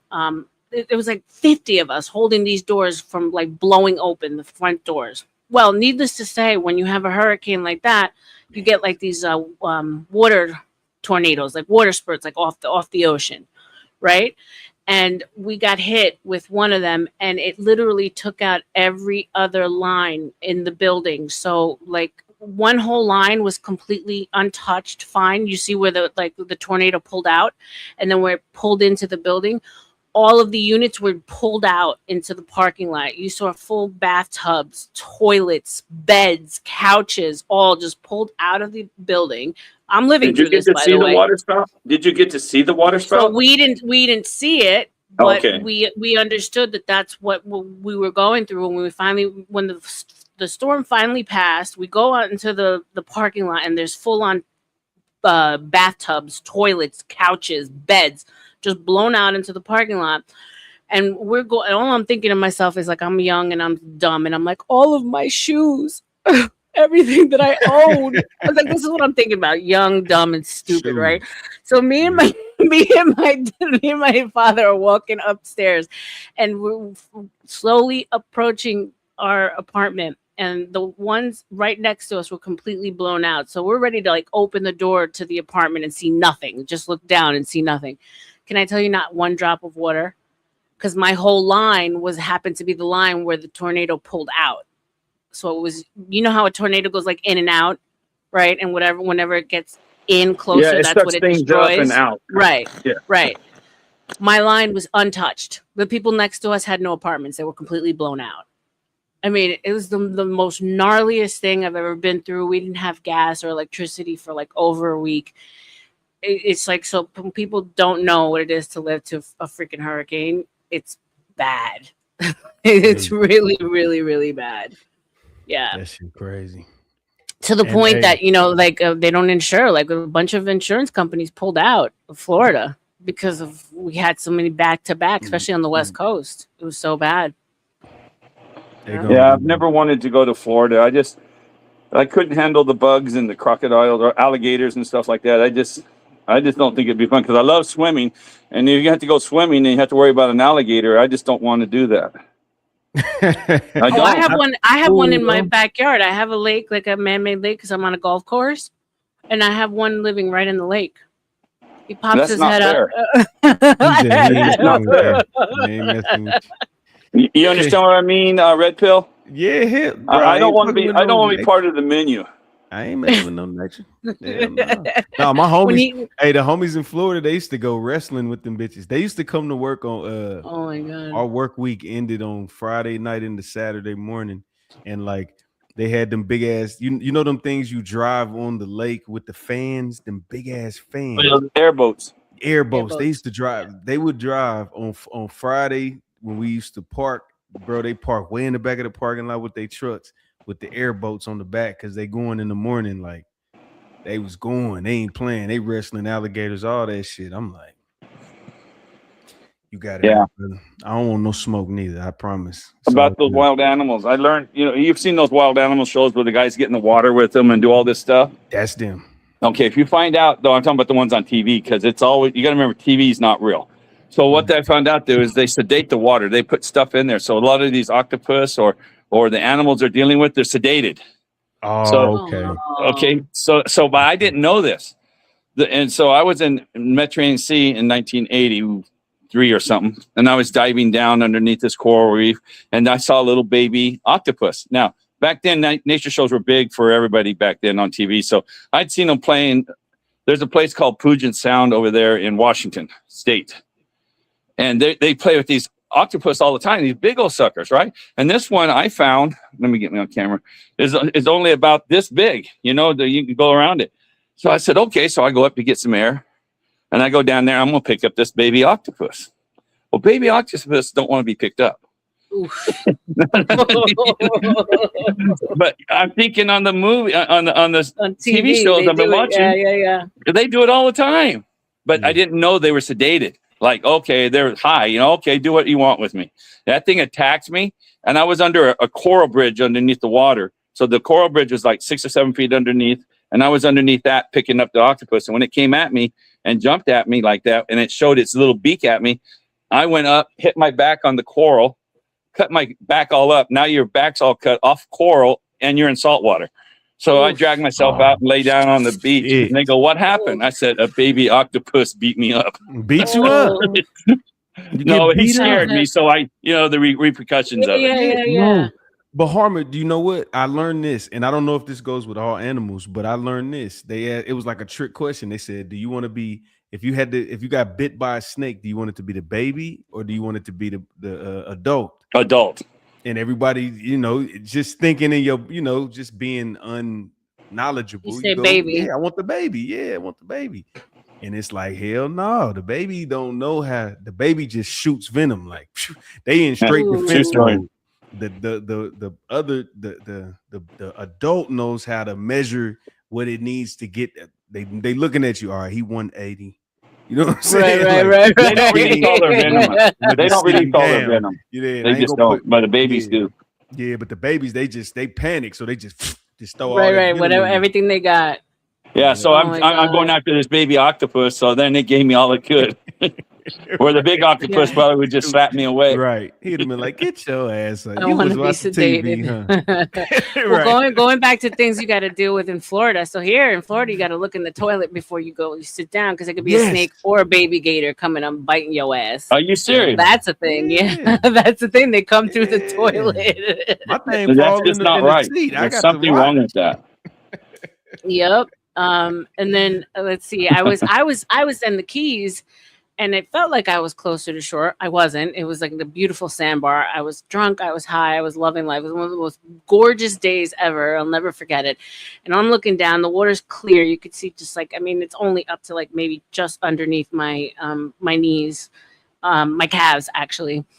And all of a sudden I see this like the smiling fish. It looks like a smiling fish. And all of a sudden, no, that's no smile. It was a hammerhead shark that just swam right in between my legs, like, and I say smiling because when you see that thing, it looks like they're damn smiling at you. And I was like, oh, and I never ran so fast in my life because it was a little one. It was, but I was like, I know if the baby's there, mama is not far behind. Okay, it is time for me to go. Yes, Mackenzie, that little baby octopus showed me who was boss. And Donna in Austin says she wants to be sedated. Who? Oh yeah, nah. She says she wants to be sedated right now. Oh, I feel no, I'm not talking about Andrew. Andrew hit Homestead. It leveled Homestead out bad. I was hit by this one hit the the East Coast Did you direct say on. Wilma or something like that? Yeah, and I know I'm wrong because I've lived through so many of them that I just forget at this point. But Andrew was way before my time. Andrew wiped out Homestead completely. That was a really bad one. Y'all know they do them damn hurricanes in fucking alphabetical order every Yeah. time they name them. Yeah. Oh well, y'all would know. They used to only do it in female names, and they wanted to equal it out. Speaking They of took some- hurricane season, we're I got one quickly question. approaching. I got one question. Okay. Rebecca, did anything ever swim between your legs and not look up smiling? I don't care. That's a That good is a one, great Rod. question. Great question. Thank you for that one. That was a good one, Rod. Came up with the shit. Us men can fantasize about anything. All jokes aside, shout out to everybody. Y'all been having a really fun conversation. I had to come up and flirt with Rebecca just for That a was minute because good, I Rod. could. Just for a second because I could. But I really appreciate all y'all conversation. Y'all take care. I appreciate you, You Rod. too, Thank brother. you so much, Much sir. love, bro. I love that. That's what's up, man. Yeah, no, he smiled up at me. I looked down at him. I said, "Oh, that's as close as I Not ever want to today, be not to a today. shark, honey." Because we get them; they swim like right up. We get a text and everything. That's when the shark's eyes rolled back in the back of his head, and he just started biting, going, "Gah, gah, gah, gah, gah." They say those hammerheads will attack you. With them chompers, and the girl got away and saved herself. Yes, we love that. Yeah, facts. But you know that shark was going chomp, chomp, chomp, chomp, chomp, chomp, chomp, chomp, chomp, chomp, chomp. I said, I almost came close to death, honey, man, because I respect the She ocean. almost did something close to death. She almost did something close to death. I'm gonna give her a chance to pause on that. Exactly. Yeah, shit. It says Donna from Austin says she's from Cola. What's that? Pensacola. Oh, is that what they call it? Yeah. And then I guess That's the Emerald Coast. The Emerald Coast of Florida is the most beautiful beaches. Snow says she's you'll ever in there see. now. It's snow in Florida too. I think Snow was in Florida. I don't think she still is. In the chat, it sounds like she was. So what's this Pensacola? It's a beautiful beach called Emerald Beach. It's Yeah, the my Emerald uncle- Coast, they call it. Yeah. It's My just uncle beautiful. was just down there. He was just because he from his wife from Puerto Rico. He been running her through the. They retired and shit, so he been running her through the cruises, and they lost everything in Puerto Rico. What was it? 5 years ago? 4 or 5 Oh years ago? no, They lost all that shit. that was a And, bad one in Puerto Rico. Yeah, I think Donna was just talking about that one.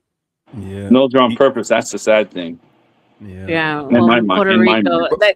Puerto Rico is one of the saddest places to visit. I mean, there's places in this country that are horrible to, but no. But here's the thing: it shouldn't look like a third world country when it's part of the United States. Part of the- you know what I'm yeah, saying? yeah, like it's like you could tell that like they're just. It should look like criminals there. Hawaii.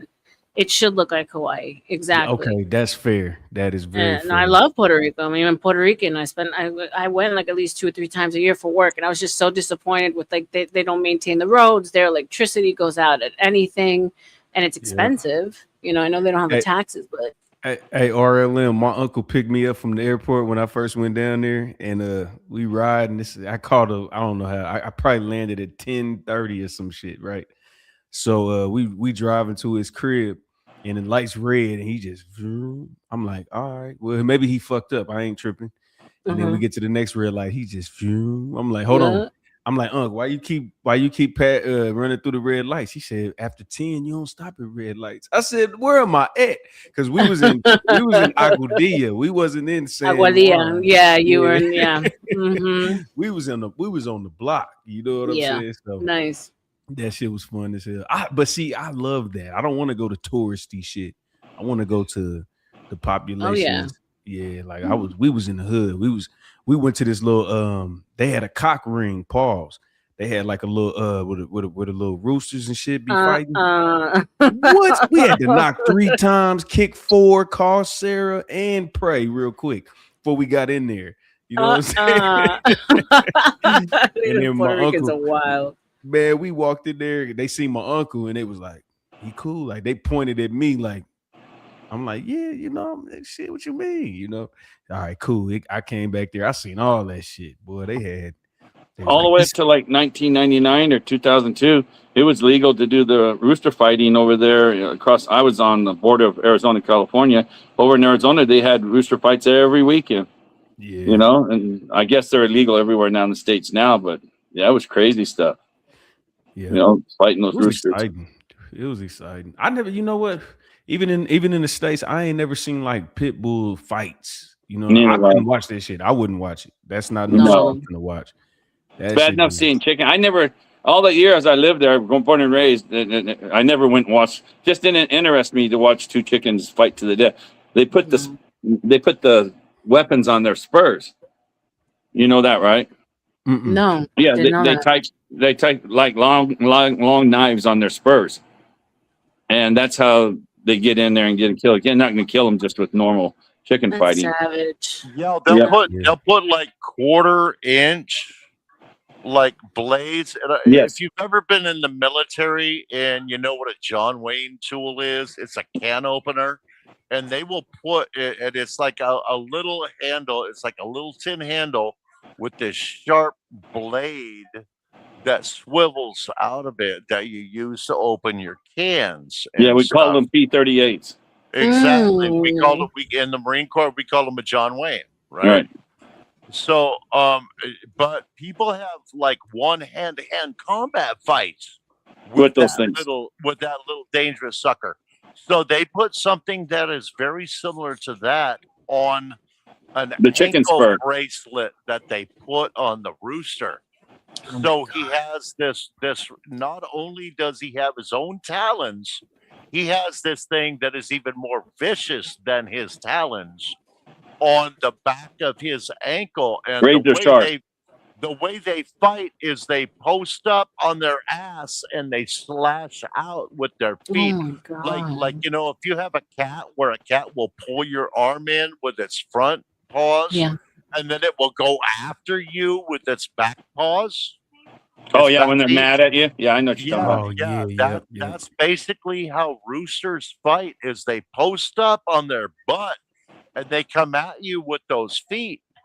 And those feet, they have attached metal stuff to. Oh That shit. is That's just crazy. vicious. I mean, it's a horrible thing to see. I mean, I guess if you're a gambler and you're You're sadistic. you come from a place where animal life and death is just, you know, you could just There's take no that value off to it. and not Yeah. yeah, you're Well, not in bothered Spain, by they it. still have the bullfight. that's They still yeah, have them in that's Mexico. yeah, but in Spain and the bullfights, they don't kill them anymore. Supposedly, at Well, least it's not what that's I what they heard. try to tell us. I've seen bullfights in real life. That was a crazy thing. That was a crazy thing. I have a hard time watching videos where a lion takes down a gazelle. All right, I don't want to see real nature. I've seen Right. enough of real It's vicious. nature, man to man. Man to man, I've seen enough real nature. I don't want to watch the animals do it to each other too.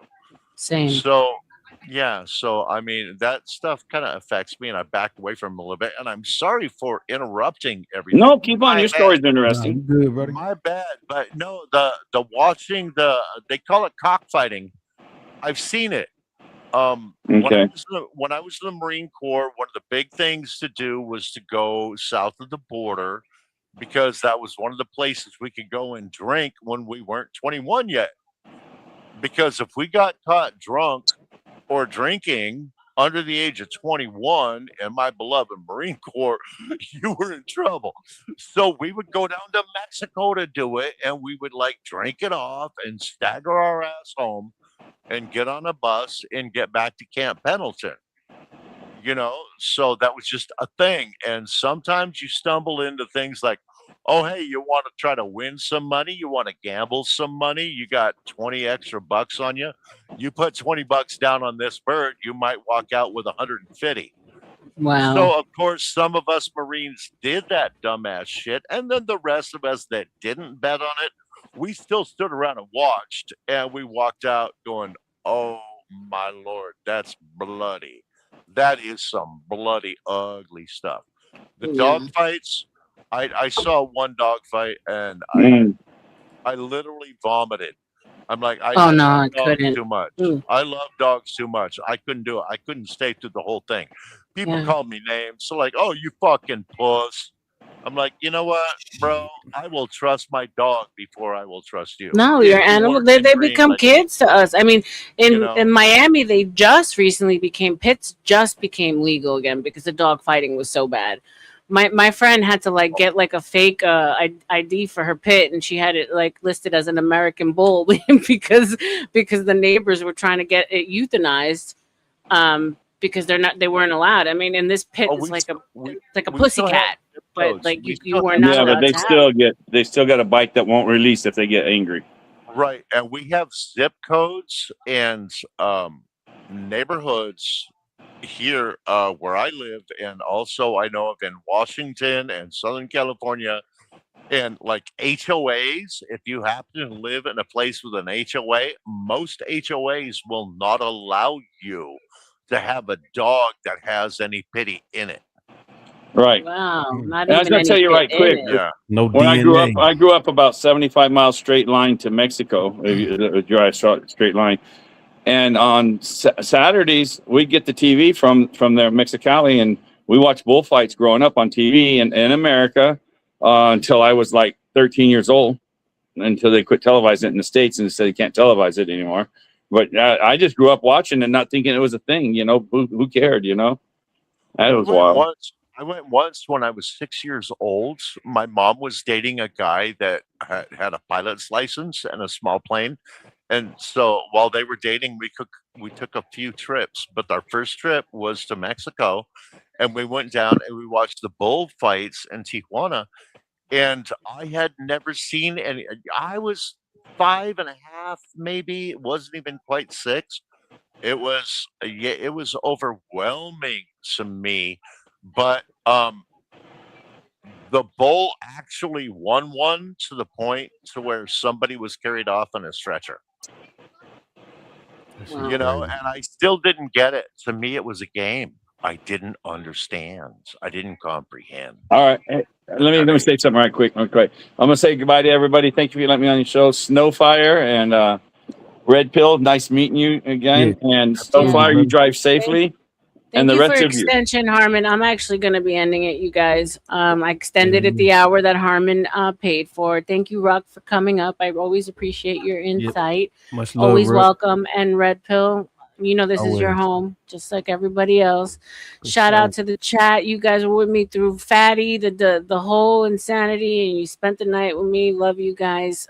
Stay safe, and most importantly, keep your head on a swivel. Peace. Love you guys. Get some rest. Peace out. Thank